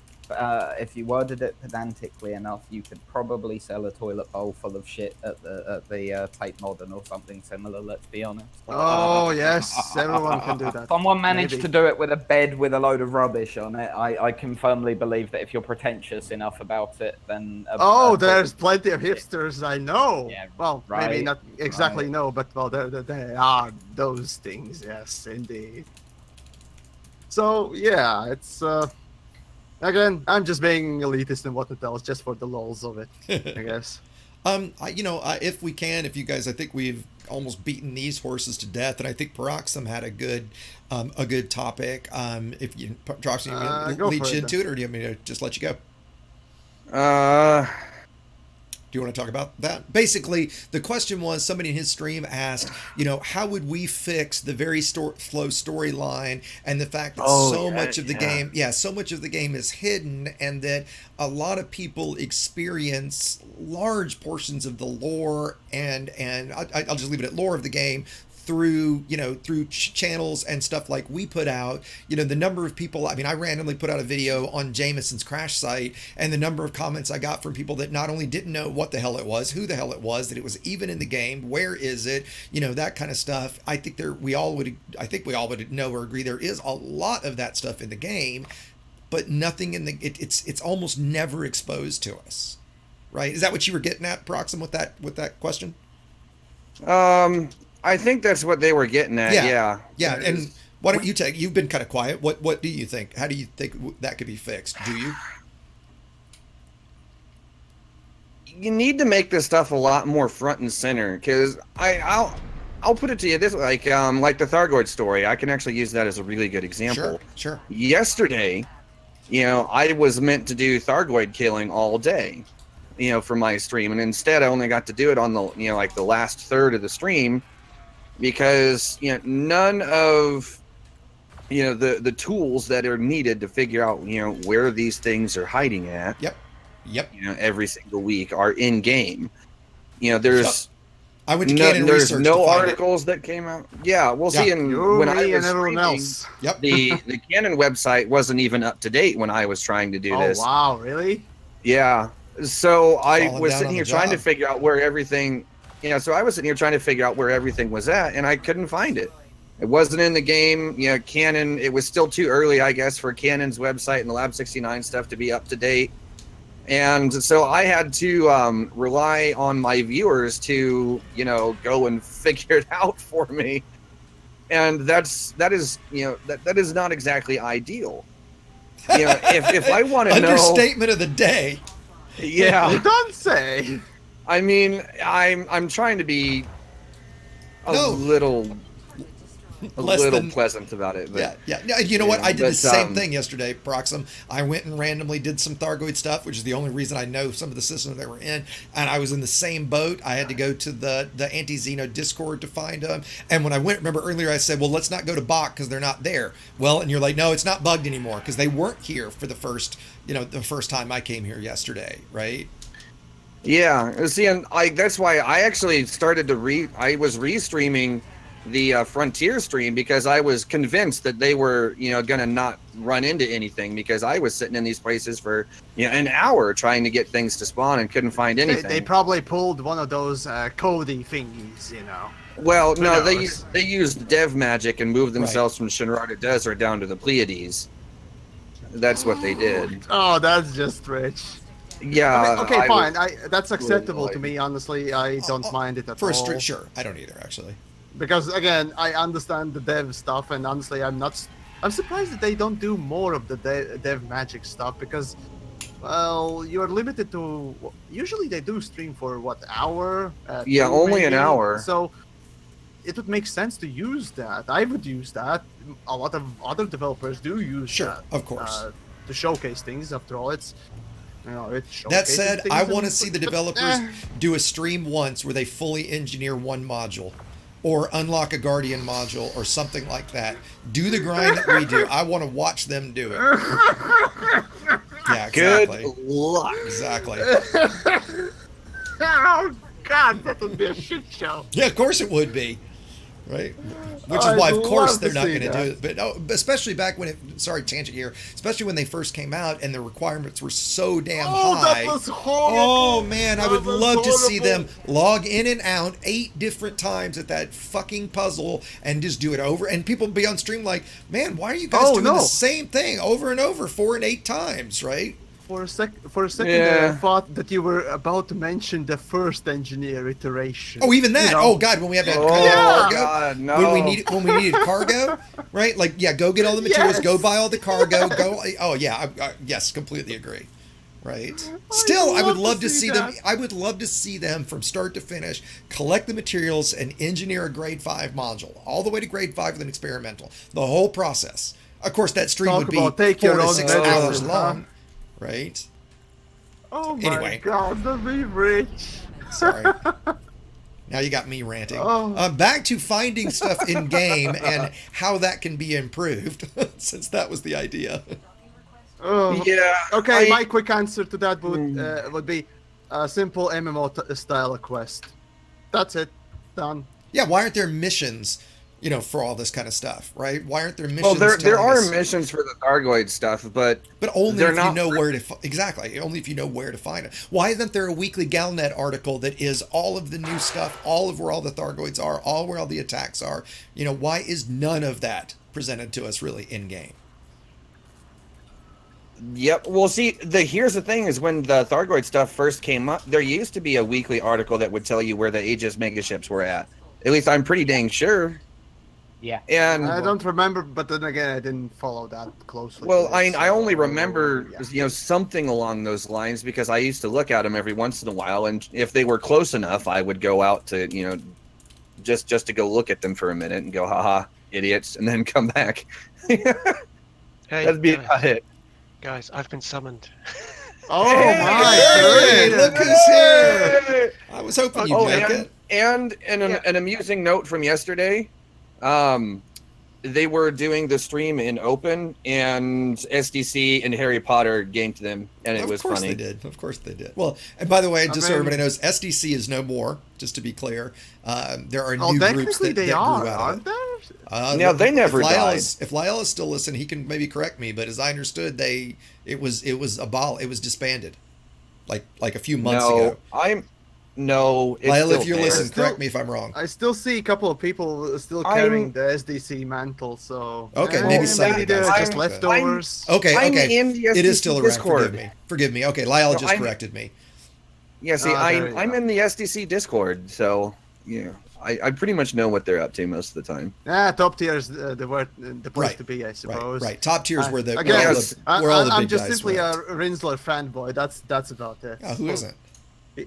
So yeah, no, not for the reasons you think. Rinsler made me laugh properly. So Oh, Rinsler biggest shit is respect to him, hysterical. yes. I love his stuff. Yeah, not all of it, but the dildo thing just ruined my Orca review. So Did you get it out before I've you said did? this already, but well, I guess it needs to be repeated again. So good job. Yeah. Oh, so well. you want how to do story? I'll tell you. All I have to do, this is the easiest answer here, is read a small section from the Elite Wiki about Galnet. Now bear in mind, this information itself is in the game on tourist beacons. It's the actual lore in the game, in the tourist beacons, if you choose to find it, and in the original articles that Frontier put out a few years ago. Right?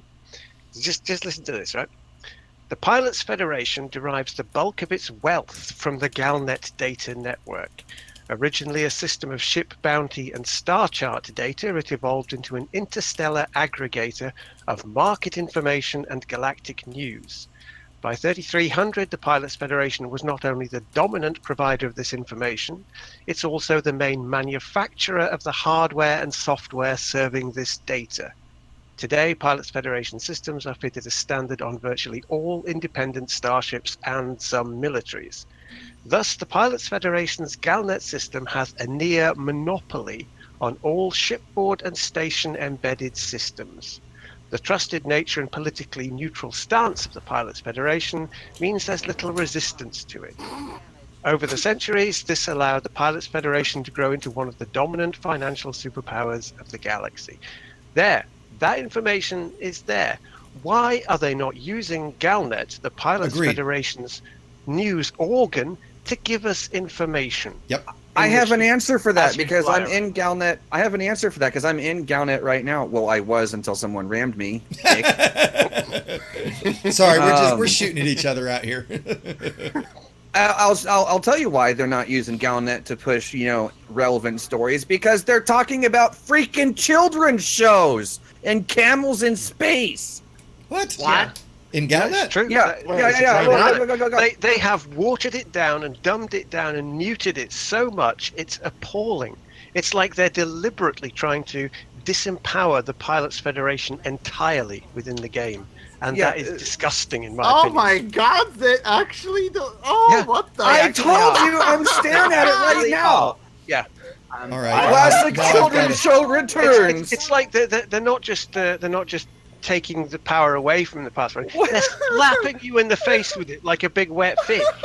You know, that's for your Pilots Federation, children's Wow. stories and camels. Wow, You know? because we really need It's an to know insult. that. Wow. It's even with voice recording. What? I the- see that. I see even that. have Galnet audio for it. Yeah, Oh, it's astonishing, isn't it?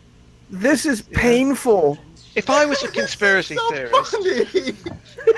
Oh my God. I'd say they've done it deliberately because they can't handle it. They don't know what to do with Galnet, so they've just muted it, turned it into Oh a my tabloid God. newspaper in space. Well, and I All think they we have would to do all. is put relevant things. It would be relevant fine things. if it had this and relevant things, but the fact that this is Yeah. all that's in it is, oh my God, wow. This Well, see, is why I my- don't look at it. I never look at it. And, You could have a permanent NPC from the Pilots Federation who just talks to you from time to time, sends you messages, Wow. video messages with voices saying, "Hey, Commander, Pilots Federation guy, Pilots Federation business. I'm using Galnet. technology to get this to you because we can. Here's a mission, go and do it for the Pilots Federation. Here's some lore to go with it if you want. It's easy. This ties into what we were saying last week about It that is idea exactly of the having same. the Yeah. whole inner circle idea where I spoke about TIE Fighter, how there was always or sometimes there was Exactly, the sort of yeah, guy in a that's cloak right. off to the The guy in side the when corner. you were getting your mission orders. And if you went to him, you got secondary missions that sometimes almost conflicted with your primary, and it made the game a lot more interesting. And introducing something like that, and as you say, Galnet utterly affords them the methodology. Yeah, I mean, the Pilots Federation want to keep things as they are because that's how they make the most money. So they don't want Federation or Empire or Alliance to get a bigger foothold than they can because it might jeopardize their profit margin. So they give you missions on the sly, little dodgy ones that the superpowers don't know about, to keep things ticking over. Yeah, designed to maximize their profit. Flow. Yeah, and their power, and which would also explain how the hell there's been a Cold War for 1,000 years. Again, you see, now that's another thing that I think Frontier are hideously missing out on. MMO games makers would kill for a system that you can justify a permanent Cold War, because that's what all MMOs are. You have to have your factions fighting each other all the time, on and on and on in an endless war, and you have to come up with justifications for it. The Pilots Federation is your justification for it. They're so powerful behind the scenes, doing everybody's dirty work. They keep the war going for 1,000 years, and they're not making use of it in the game. And that it's just I don't have the words to describe how sad it makes me. It's insipid. It's amazing. I don't know. But hey, there's a story in here about Guardian worshipping churches. I mean, that's key. Oh, we definitely that's see key. that definitely in the game with our space like so well. The Guardian worshippers in the churches, do they know what the Guardians look like to worship them then? Because we don't. Probably. Well, people worship their gods and don't know what they look like either. If I can toss in that. True. but yes. That all ties in with the whole the sort of reclamators and all that sort of thing, doesn't it? Where they're sort of working for or attempting to work for the Thargoids, and it's fine, but the issue is, okay, fine, you put in the game some sort of an article about a specific thing that somewhere randomly happens that we don't even see. I would accept it. I would accept the whole news piece about the Thargoid worshipping or Guardian worshipping assholes somewhere, but just put in the game assets about it, or somehow change it a little bit somewhere, something, so we can actually witness it a little bit. So or player that doesn't know, he comes in one day, sees, oh, this is a thing. I know Galnet always usually has something about it, so I'm gonna open it instead of actually going into fucking forums or somewhere else to ask people about, right? But now Galnet has been watered down so far that it's a joke, and it literally makes joke articles itself. It's amazing. That's all I can say. All I want to know is who gets paid to write those articles. I was just thinking that too. They are underpaid, most likely. Well, obviously and I feel a bot. Sorry for them. I think maybe they're writing those articles as a protest because they're not being paid enough to write good articles. So they're saying, what crap can I get away with that they'll print? Oh gosh! It wouldn't surprise me. I've known cartoonists do that. Yes, that's true. But no, okay, fine. I understand. The thing is, writing every day an article and so on and so forth is hard. It really is. I mean, making a video every day is a bitch. I mean, I can't do it myself. I at most can do like 3 or maybe 4 videos a week. But even then, it takes a strain. Okay, fine. Not comparing, complex video editing and what it does with just a paragraph on what it does written somewhere is maybe not fair. But still, over time, it does get really annoying and really bland and what it does. So, yeah, just like with community goals, maybe ease up on all that. Maybe not release it every day, every 2 days. a weekly thing like most newspapers tend to do, when they, or maybe not every newspaper, maybe still not specific newspapers do, it would also ease up on things, but even so, after a while, it still gets really annoying in what it does. But not a they again in a weekly paper or a weekly article, there would be a lot more to see, and it wouldn't be such a strain on Well, whoever's this is what writing it. Sagittarius Eye is trying to do. Exactly, they're a Yeah. good They're a third example. party. Sagittarius Third Eye party is film. so fantastic. Yes, Aren't again. Yeah, they basically just do it every monthly, and Yeah, we're and- still excited of seeing that every monthly because it's good. Well, Rather Frontier, than pushing out yeah. quantity, how Yeah, about they're guess quick what? to Do go, "Look, quality.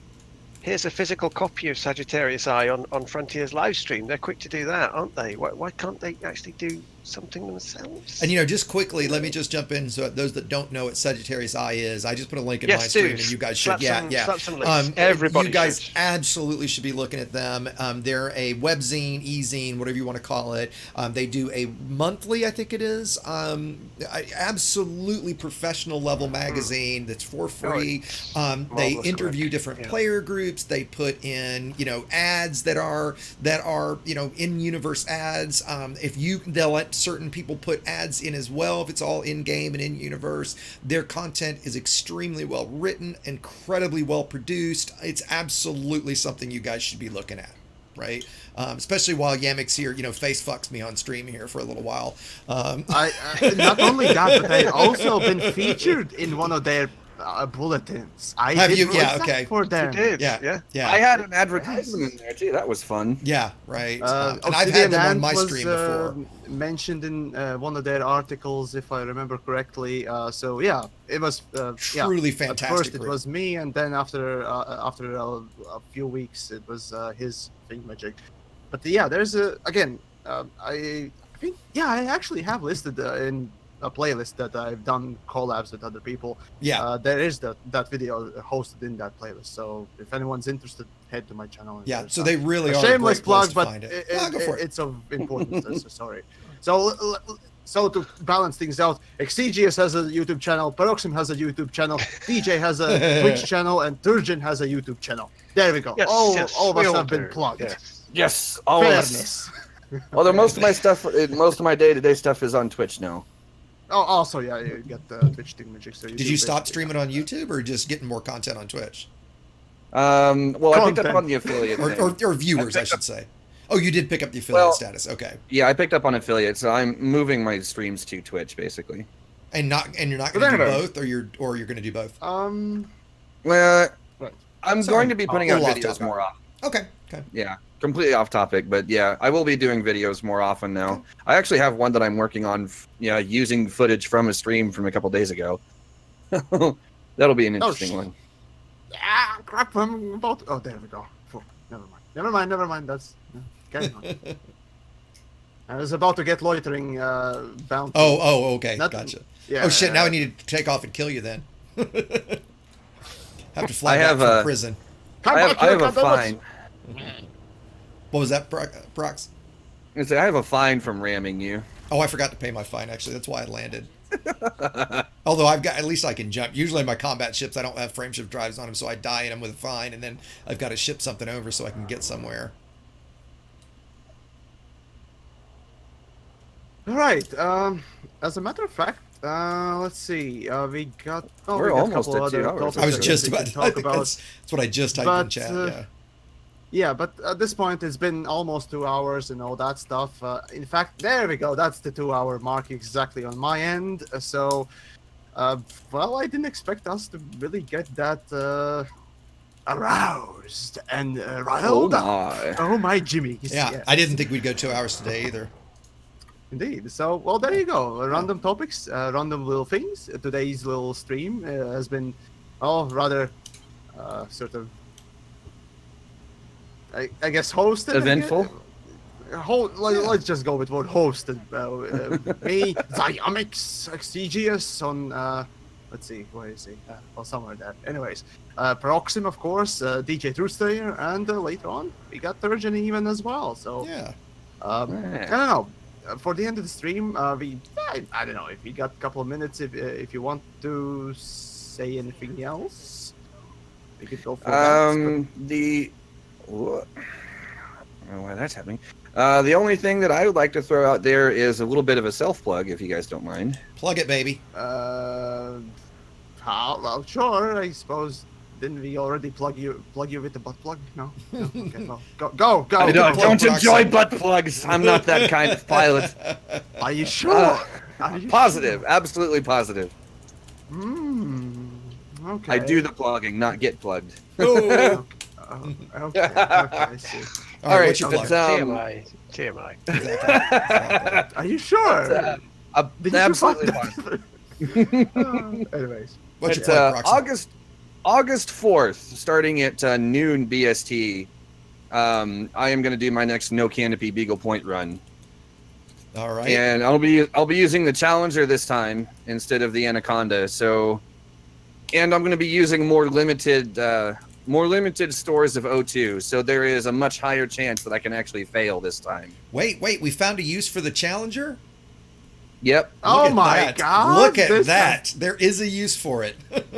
That has And- to be the first world miracle or something. I don't know what. Something miracle.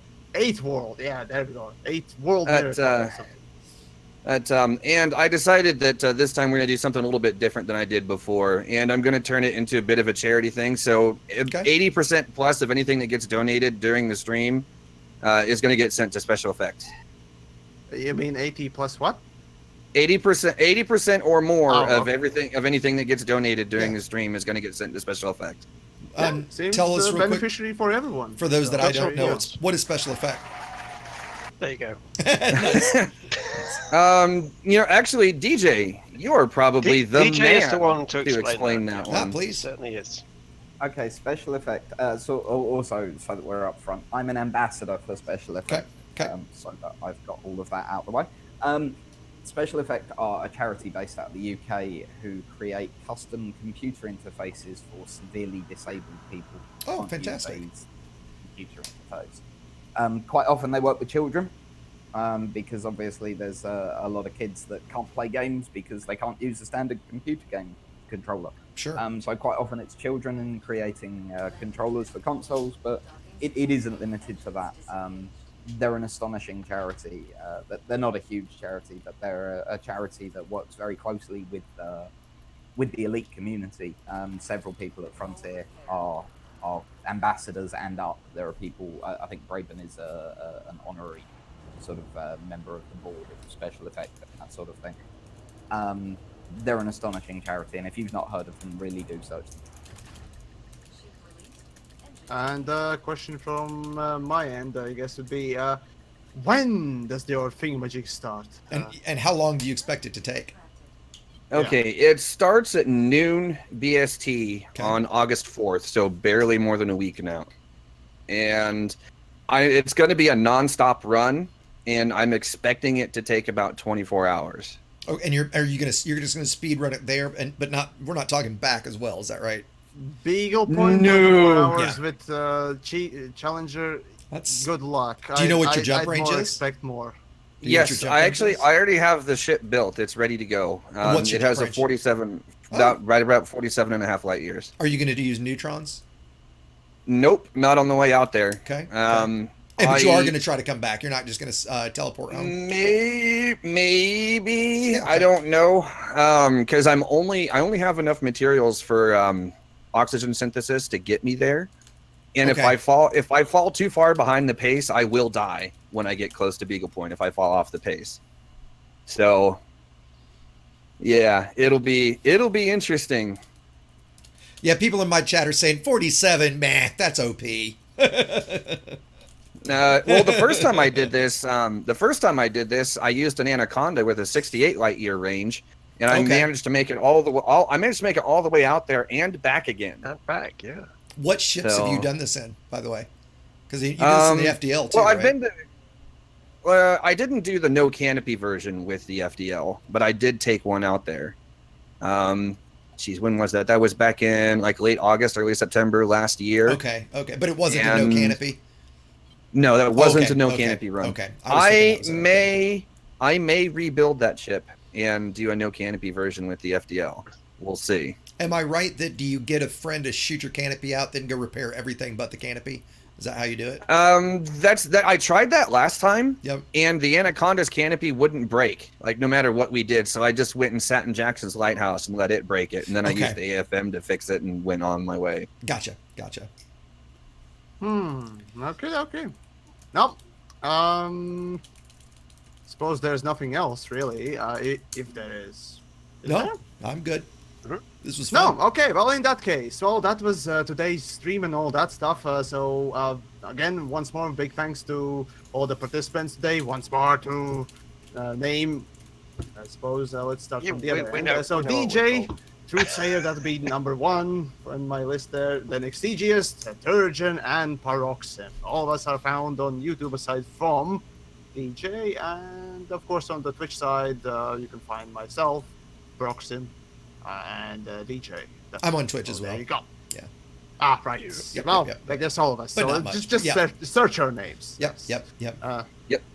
Should be relatively easy to find. In any case, so guys, hopefully you enjoyed the streams and all that stuff. I'm gonna go a little bit on my own. Yeah, I'm gonna stay on my stream, after guys, this as little well. thing. Yeah.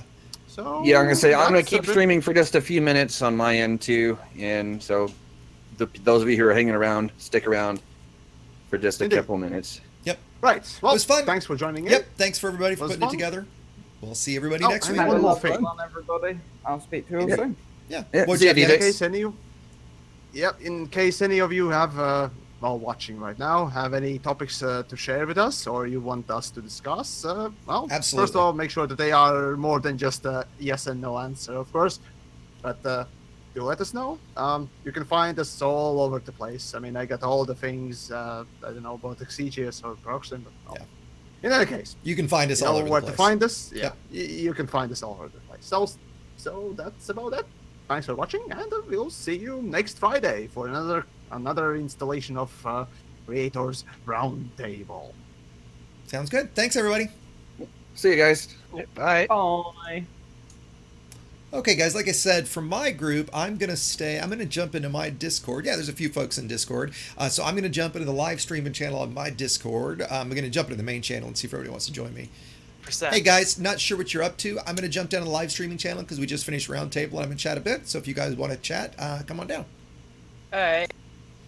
And I see that Oro is in here already. So yeah, one thing that I wanted to say kind of as we're closing out here a little bit, I'm not going to stay on too terribly long unless there's a bunch of questions or something we want to discuss, or if we get a discussion going in Discord. But one of the things I want to kind of address and be clear about is that I know these do tend to turn into a little bit of a bitching session, right? And I at least didn't get too much of that in the comments this time. I've certainly gotten that comment before, certainly about Yamiks. We all know that Yamiks tends to be, very vocal with that kind of stuff, and we all know Yamiks style is. If you guys didn't see, I'm guessing most did. Yamiks actually released it today. I did my first collab video with Yamiks. OP means overpowered, Arno. I just saw that in. If people don't know what OP means, and it was a blast doing the video with him. It was a lot of fun to get to do something that was very outside, the normal dry, boring stuff that I normally do.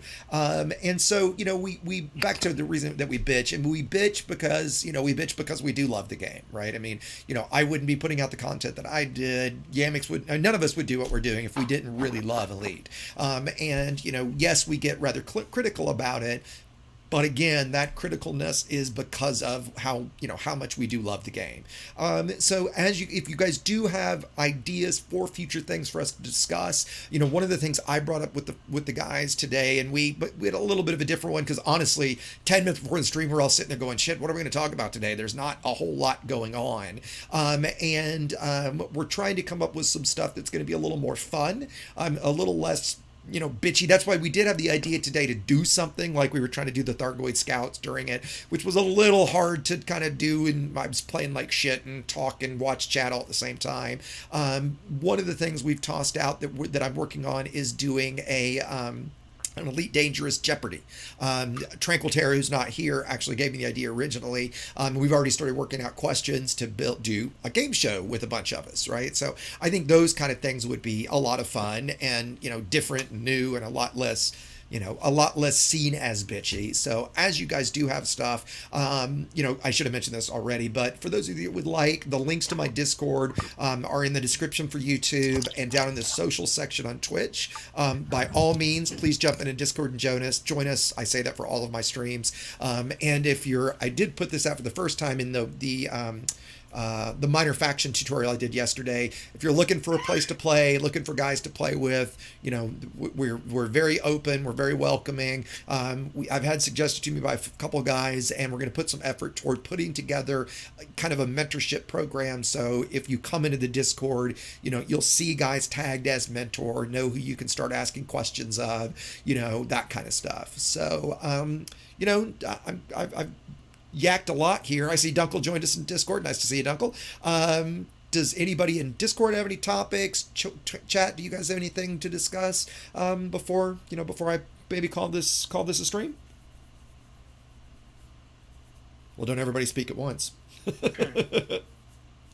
Well, I guess that's fine. I My guess Discord's muted.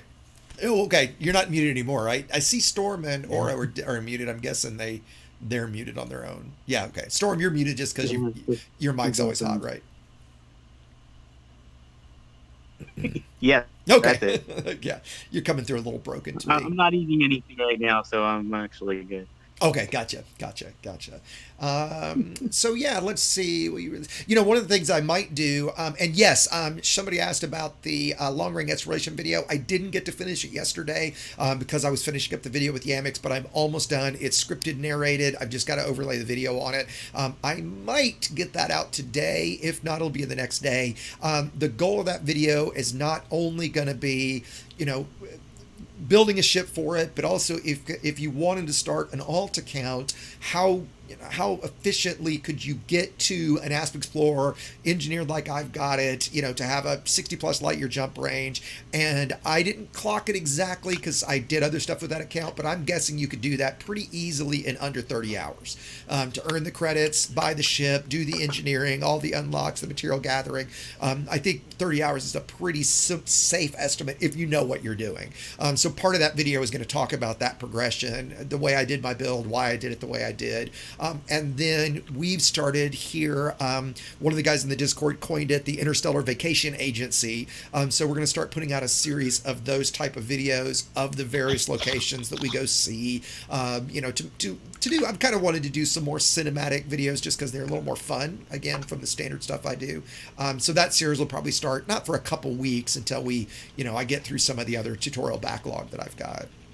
And as far as topics go, please always, I read and almost try to reply to every comment that you guys leave on the various videos. So if you have ideas, requests for stuff, let me know. I think some of you have seen, I started using the community tab, which just got turned on for me in YouTube, for polls and stuff. So I'm going to start using that on a more regular basis for, here's some of the stuff I'm thinking of working on. What would you guys like me to work on first, kind of thing. So look for those polls. They were really, really helpful. The first two I did already were, I was shocked at the response I got. So that's a really great way for me to get. The best way to make money with combat is probably a compromised nav beacon. The bigger the ship you can take, the stronger the weapons you can take. Obviously, you're going to make money the fastest. Going with a wing is great, so long as every person in the wing gets one shot on the target, everybody gets the full payout. So that's probably the fastest way. If you guys haven't seen it, yeah, no, please. I think that was Pelly. Oh no, that was Lego. I was going to say I didn't want to interrupt. No, please. Assassination missions are also super good. Okay. Allied, you can get the solo assassination missions for 1 to 2 mil a piece, and you can stack a bunch of them, and they're not super hard targets. And for so those, do you need to use an interdictor for those, or can you find them in the nav beacon? You can find them. They will appear in signal sources for you, or they will interdict you, or you can interdict them. Okay, gotcha. So they're very easy to do when you can stack them. And what do you think you can make an hour doing those, Lego? 20? It depends on your spawns, how how the missions pop up. Sure. It's difficult to say. You can do around to 3 or 4 missions in like half an hour, maybe. Okay. So yeah, so you could maybe make 20 mil an hour doing that. Then I think wouldn't you think? it's better money than bounty hunting. Well, sure, But definitely. It's a little more involved. Because the most you're going to make bounty hunting realistically is probably 5 to maybe on the high side 7, but even if that. And a couple people said, is the Conda okay for that job? I would say yes, it's okay, but it would definitely not be, and I would disagree that it's the excellent ship for combat. It's definitely an okay ship for combat. I mean, it's got a lot of hard points. I think something like the Crate, the Chieftain, the Faz, the FDL, I would much rather fly those for combat because your time on target's going to be so much higher. Yeah, that you're going to dispatch stuff, I think, much quicker. This should almost be a soundbite of mine at this point, but turrets are never the answer.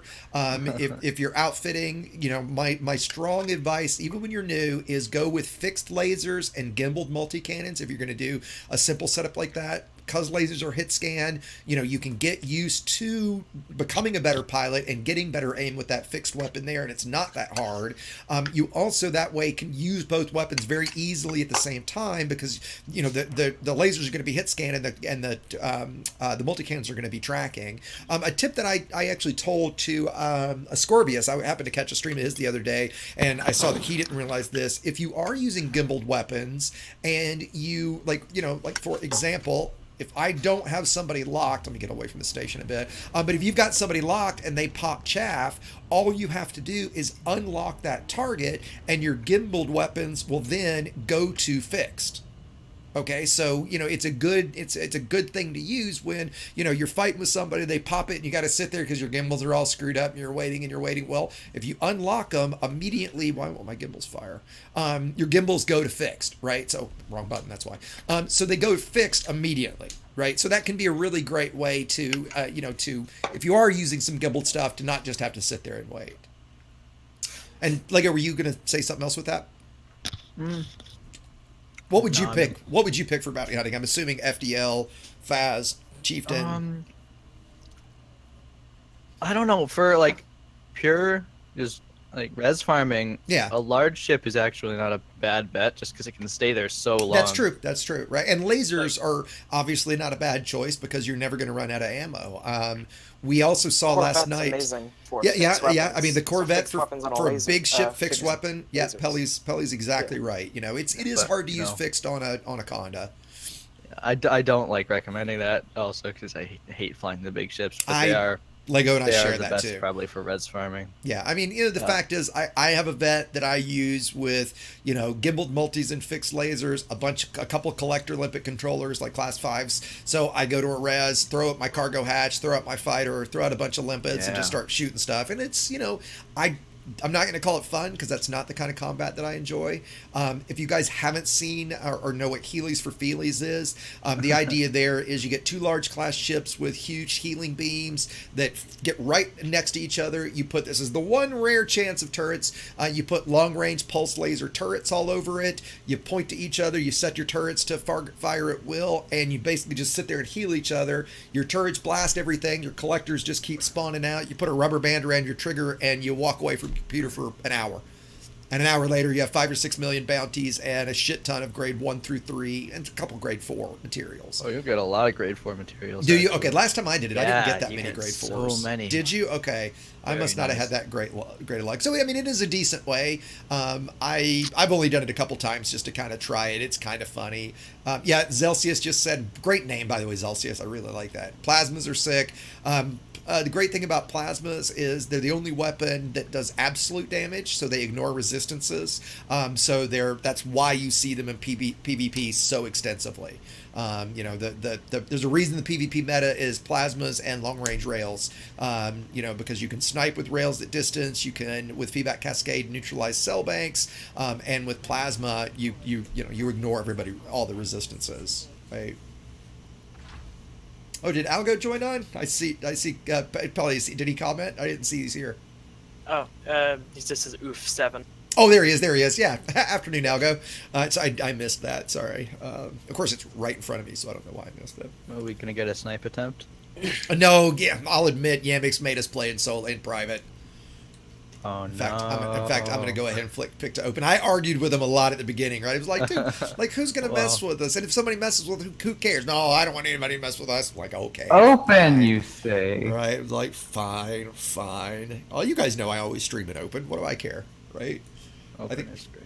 I think it's funny, right? I do wish that, and actually, you know what? There's a topic before I end out. I'm curious what you guys in chat think. I got to figure out how to use the polls real time. But what you guys in chat think and what Discord thinks about the idea that I had that things you do in open, specifically CGs. Actually, let's just leave it at CGs. That CG trading in open should be buffed. Payouts should be buffed 5x. Good idea or bad idea? Well, like buffed a bit at least, but yeah. Good idea. Let's call it a 2x. I will say 10 times. 10 times. I mean, honestly, I would be fine with a huge buff, right? 10 times might be maybe a bit much, but again, if you're going to take that risk, look, if you're going to take the risk of somebody like Algo just straight up murdering you or somebody like me trying to steal from you, you should get a big reward for that, right? Otherwise, how am I going to talk people into playing in open? I mean, I like it from the role play, but yeah, sorry, Lego, go ahead.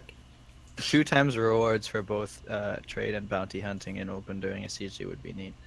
Yeah, and now do you guys, I think the answer unfortunately is less, do you think the community would see that as a nerf to solo or private rather than, the buff to open to incentivize, because I do see a lot of complaints about people like, oh, well, why play an open? I don't want to grieve. Dunkley, you've said that a lot on streams, right? And I would argue with that in that I do think it's a people make it into a much bigger problem than it is, but at the same time, it does suck to just get murdered and lose a 10 to 20 million credit rebuy from someone who just murders you when you have no reason other than the role play to be there. Right? Yeah, I mean, the guys who are in solo aren't making any less money. And that's the way I look at it, right? Is there anybody that disagrees with that? Is there anybody that thinks that would be a bad thing to do? Well, that's the answer I was kind of hoping for. The only thing is, I imagine they'd increase the amount you need for the goals, so the people in solo might not feel like they're really contributing as much. But they still that's get a fair the same point. payout as everybody else when it finishes. So I think I would also be fair with the CG being based on your payout reward or your tier being based on tonnage rather than being based on the amount you make, right? So then you wouldn't screw that, right? Well, it is. I believe it is anyway, right? So that way, I would just make more. I would also be fine with the bonus for the CG being the same for everybody, but it's when you're trading profits. When you're in open, that's what should be buffed hugely. Would imagine, yeah. Right? Yeah, but FDev hasn't always been good at managing risk versus reward. Understatement of the day, right? Yes. I mean, the fact that we talk about this a lot, right? The fact that I can go make 15 million credits, or let's say conservatively 12 million credits an hour in a 2 million credit Sidewinder doing Road to Riches, yet I can barely make half of that in a billion credit Corvette is absurd. Right. Somebody said once, and they're right, that combat should be buffed by 10x. The payouts for it should, right? I should be able to make 50 million credits an hour in a Corvette, period. Right. I mean, you should be able to make your rebuy per hour of whatever ship you're in my opinion. It should also have something to do with your rank overall. Like that way, absolutely. If you get a Corvette when you're lower rank, absolutely, you don't get like million credits. Absolutely. Yeah. Yep. If you're mostly harmless, oh boy, I'm cutter, yes. Totally agree. Oh boy, I'm ranked elite in combat. Time for that extra 0.5% bonus. Yay. Because that's what you get right now. The higher you rank, the more of a payout you get, but it's so small you don't even fucking notice it. Yep. No, absolutely. It's completely absurd, right? And I think, in fact, if I remember right, and I see Yamiks is on Twitch listening, I think Yamiks, correct me if I'm wrong, our very first Creators Roundtable was essentially around. We were talking about the game and stuff, or the new release, I think, but it was basically around risk and reward, payouts, and how horribly imbalanced everything is, and it's just I make the joke, and I know Yamiks once kind of disagreed with me, maybe some on this, but I do still kind of stand by this to a large degree. The devs just don't play the game, certainly not like we do. You know, they and so I think that problem is, I don't know why credits have always been such a hot button for them. And we all, you know, I think we all agree that the broken things like the passenger redirect thing from a month ago that was paying easily 200 million in credits an hour. Absolutely, that's broken, right? Of course, that needs to be fixed. I'm not going to call that a nerf. I'm not going to give them a hard time about it, right? But other things, when we constantly see them not fixing bugs or extending features that have existed for a really long time, yet constantly the only thing we see from them that they react quickly to is a money-making thing, right? I don't know about you guys, but that's where I get hugely frustrated. Yeah, that makes me a little annoyed. Dumb question. How hard is it for Frontier to implement something like mission bonuses based on risk, like when open? If you see in real life, if you are a shift worker, you get a night bonus or a weekend bonus. That's right. How hard can it be? That's right. Yeah, anything in open should be insensitive, definitely. Yeah. Whatever we have right now is a complete mess.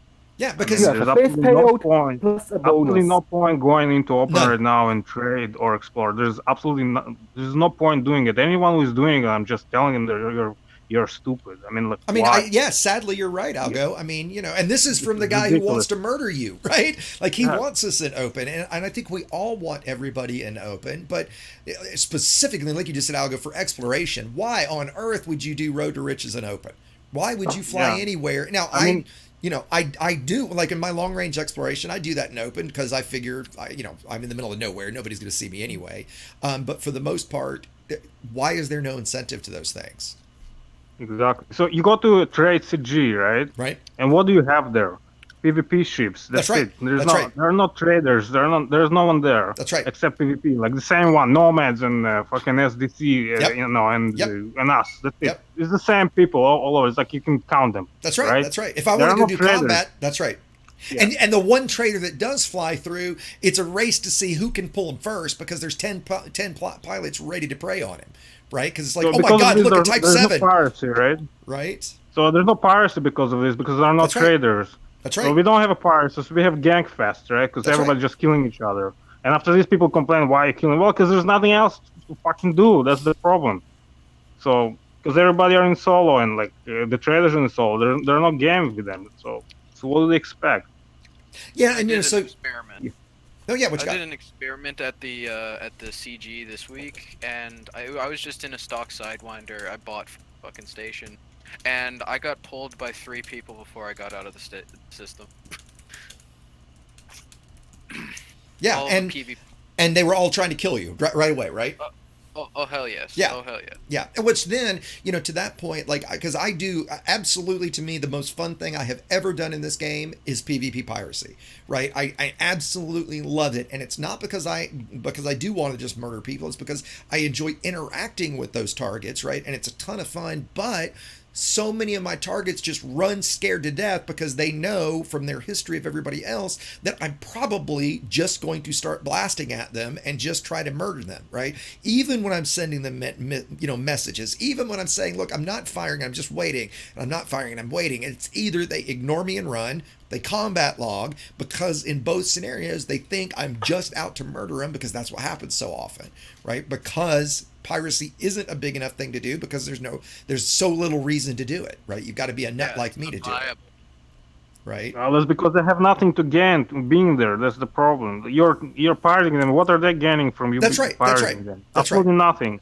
They're just going to lose cargo. Yeah. In the best case. In the worst case, they're just going to die. Right? That's right. I would make the slight argument, because I have made a lot of friends this way. What they are getting out of it is some risk for some fun role-playing gameplay if they get targeted by a real pirate. Right. Now, you're right. You could argue well, fuck that. I don't want that. Right. Well, I think there should be risk. When I trade, I only ever trade in open. I joked on stream, my Type 9 is named No Rebuy, Please Don't Kill.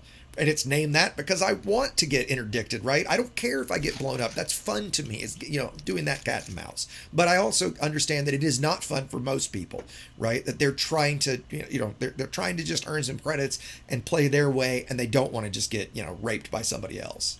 Because we all know PvP is literal rape. Huh. Yeah, yeah, for sure. With the current meta, I'll give you my consent, but it's still rape. Right. Yeah, you have to live in the basement to do that, man. You can't live in your own home. You have to be in your mom's basement, right? You know what I think? I think we should start a player faction and just take over the entire bubble. Just get all the players. No, I'm serious. Like get all the players that would be like sympathetic to the cause and just start an entire new superpower. Well, do you guys buy the fact that most people play in open? Because I don't. I do not. I think most people play in solo because they're most people private. who play this Yeah. game. Well, yeah, most Yeah. people who play Yeah. this game are either antisocial or they just don't want to like talk to. Well, actually, just to react to that, Frontier Dev said that most people play in open, I know. actually, and vast majority actually play in open. And that's what I'm saying. That's I don't know that. confirmed. Well, yeah, but I'm saying I don't know that I buy that, right? Like I hear him saying that, and I just I have wouldn't be such a hard surprised. time believing it. See, I think most people play in private because I think most of the people that play anymore are people in Mobius. Oh God. Well, let's not count Mobius. Mobius is his own crazy. I lost all respect for Mobius when they set the rule that you couldn't attack somebody on a different side of a conflict zone. That lost it for me. Right. So for those that don't know, so quickly for those that don't know, Mobius is a private group that you can apply for. I think there's even like 2 or 3 of them now, because the maximum players in a private group is 20,000, and the idea is it's a PVE only private group. So if you go into that group, you're likely to see other commanders because it is so large. But if somebody attacks you in that group and you report them, they instantly get kicked from it. Well, up until this was a while back, maybe 6, maybe 9 months ago, the rule was in a conflict zone, so in a war system, if I pick one side and you're on the other side of the conflict zone, that essentially is consensual PvP, so we can fight each other. Well, 6 or 9 months ago, they said, no, you can't even do that. If another human, you cannot shoot another human, period. Right? What? That's strange. And I never understood I don't get that. Conflict zones is the one and only point I see PvP consensual. Yes, See, exactly. I think it was just a bunch of like the newbie guys who got into Mobius because they were told to join Mobius because they didn't want to get ash raped. I think the newbie guys started complaining to Mobius higher ups, and they just and they added that finally. rule. I mean, and that's you're probably right, you know. And I think that one of the sad I things got shot. Help me. Yeah, right. We've talked about this a lot. The sad part is the dichotomy between a fully engineered, let's just say a fully engineered FDL and a bone stock anaconda, even if you say that, right, is so massive, that if you're not engineered, you have zero chance, right? It's not that you have little chance, you have zero chance. Oh, you need to engineer just the shields. With shields, you're pretty much invincible. With any ship. With proper shield. I agree. Yeah. And I agree that there are ways that you can. I mean, my Type 9 is a great example. I run Class 6 shields on it, so I can still trade. I still get 752, I think, tons of cargo in it. Put reinforced G5, right. And that's it. You can get this with like Li Chang, right? It's right. a low-level engineer. Right. All you need is that, and then no one can touch you in 15 seconds, and you have wreck. Yeah, I mean, but you need to engineer the shields. Exactly. Yes, you do have to engineer the shields. What I find funny is that cargo space costs money, and it like whenever you have a module there, you have to pay to strip that module out and like just have a barren space for cargo. That never made sense to me. Wait, I'm not getting what you're saying. What do you mean? Say that again. Like you have to pay money for a cargo slot. Like if you want cargo space in your ship, you have to pay money for a Class 2 or a Class 3. Even. For the cargo rack, you're saying? That makes sense, and it's not a whole lot of money. Yeah, they're pretty like damn cheap. You should think of it as an airplane, right? As an airplane has plenty of cargo space underneath. Like they can't just, but they don't throw just cargo in there. They have what's called LD3s and LD5s. Right. And what they do is they get either half of the underneath bubble or full. And that's what they put their stuff in. So imagine a cargo thing able to strap things next to them and things like that. It's like, I would think of it that way. I guess I always looked at it weird. I always looked at it as they just were shoving cargo in some empty space in the ship. Yeah, no. I was like doing the same thing for a while. No, right. And and this is just a very quick random thing so everybody knows. When you buy and sell modules, you don't lose any credits on those. When you buy and sell a ship hull, you lose 10%. Right, so outfit your heart's content, buy and sell modules back and forth. It doesn't cost you a dime. If you buy a module for 3 million credits. When you sell it back, you get 3 million credits for it again. So don't think you're going to lose money by re-outfitting. I re-outfit all the time. I think to the effect of I've got like 15 billion I've spent on outfitting. Yeah, 13.4 billion I've spent on outfitting because it counts everything that comes on and off your ship, right? So don't worry about that. Don't think of that as a bad thing to do. Half the module storage I have is filled with like 6 power plants just from swapping them around on my FDL and all the other ships. Drives me nuts. Right, because if you swap something on and add a 5e on it, that 5e gets stuck in storage, and so you've got to then later remember to go clear it out, right? And for those of us that have, I mean, I own 4 or 5 ships that are just for module storage.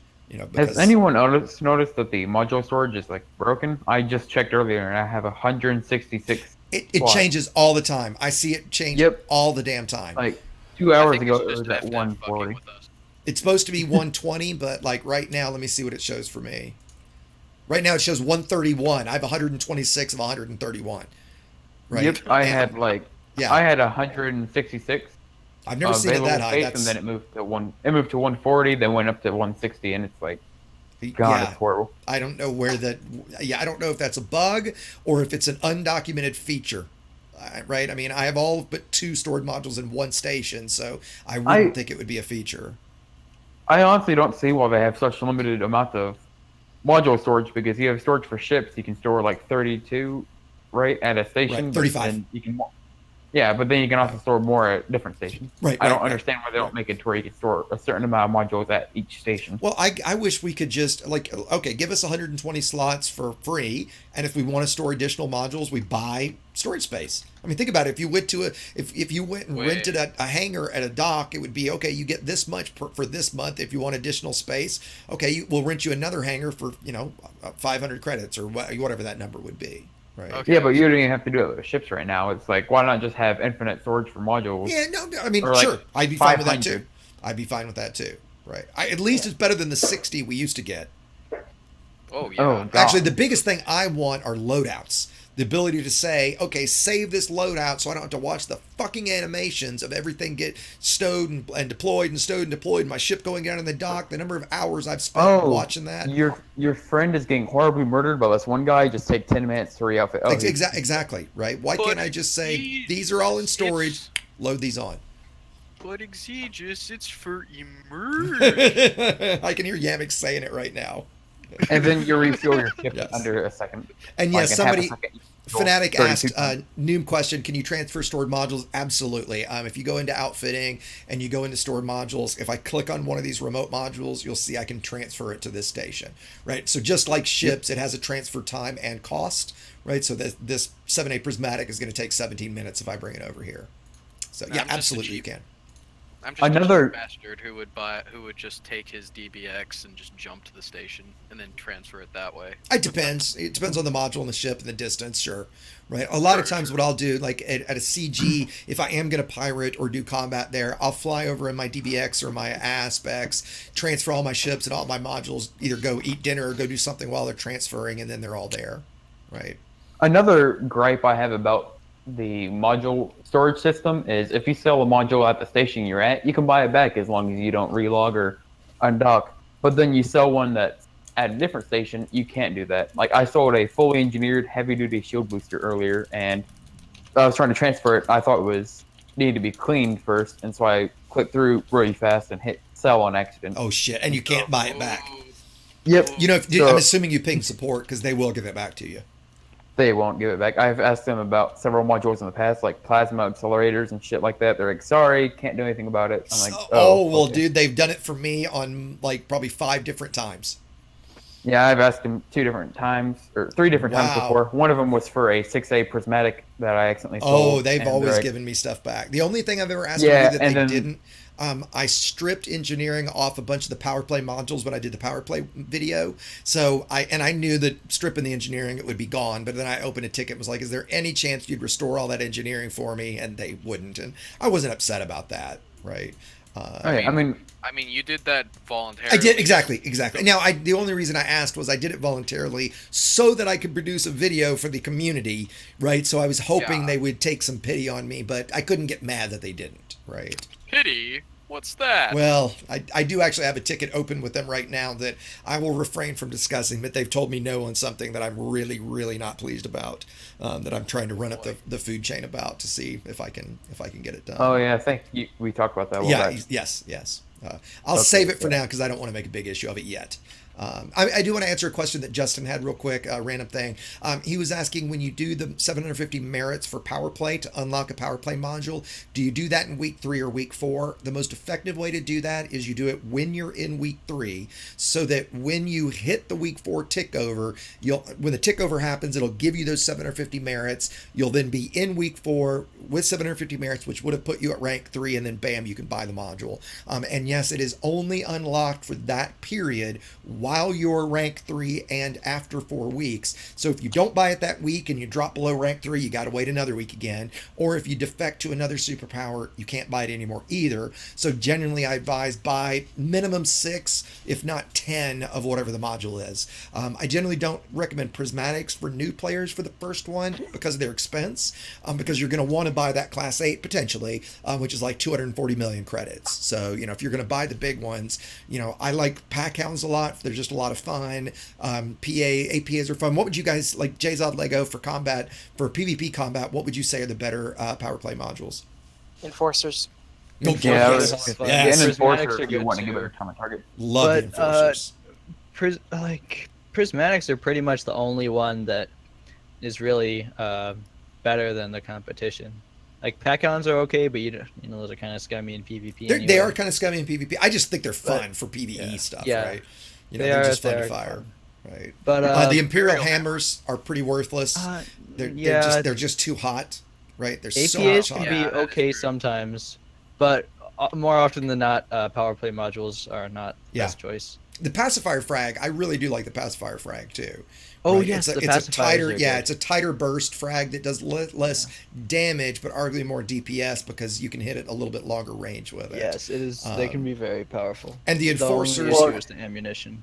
Yeah, yes. And the best power play module is the mining lance. Oh God! I have killed commanders with the mining lance before. I just had to go do it. Right? The mining lance is way OP, isn't it? I ran to Type 7 to death with a Viper Mark IV with no shields one time. Nice. I felt so good about that. Nice. Yeah, I did. I went to Air Evade, I'll admit, or maybe 3, 4, or 7, and killed 3 or 4 commanders with a Sidewinder with 2 mining lances on it just to do it. But the Enforcer cannons are probably my all-time favorite of all of them. Right? Yeah. They are somehow better than the sum of their parts. Right. They're so fucking good. X. Can you, forgot to ask you this, can you send me the link to the VR, the cover that you have for your VR headset? Oh yeah, I mean, ask me when I'm off stream. Yes, right. I won't get it. Actually, you know what? That's probably relevant. Interrupting the stream. Fuck it! Shut up, Pelly. We don't have regular chat in here. Watching. Right. No, I've got 96 total. There's 70 on YouTube right now. So for those that play Rift or Vive, I just posted the link in chat here. I'll send it to you direct, Belly. For VR cover, it's a replacement. Here, I can show it to you. It's a replacement Rift faceplate. So it just, you see, like, actually you can see a little bit, it velcros on and off, right? So it's easy to clean. It's really comfortable. It doesn't wear out. They're absolutely fantastic. I love these things. I wish they weren't in red.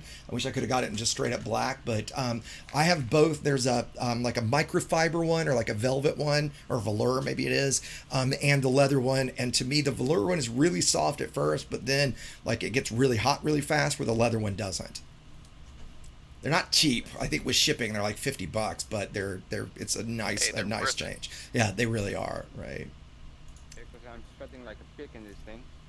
Exactly, and that's why I got mine. The leather one, like I think about getting hot and I sweat, right? So the leather one for me, sometimes I get hot with it, but it's a much better than the standard foam. And so you don't use the velour? I don't use the velour. I use the leather one.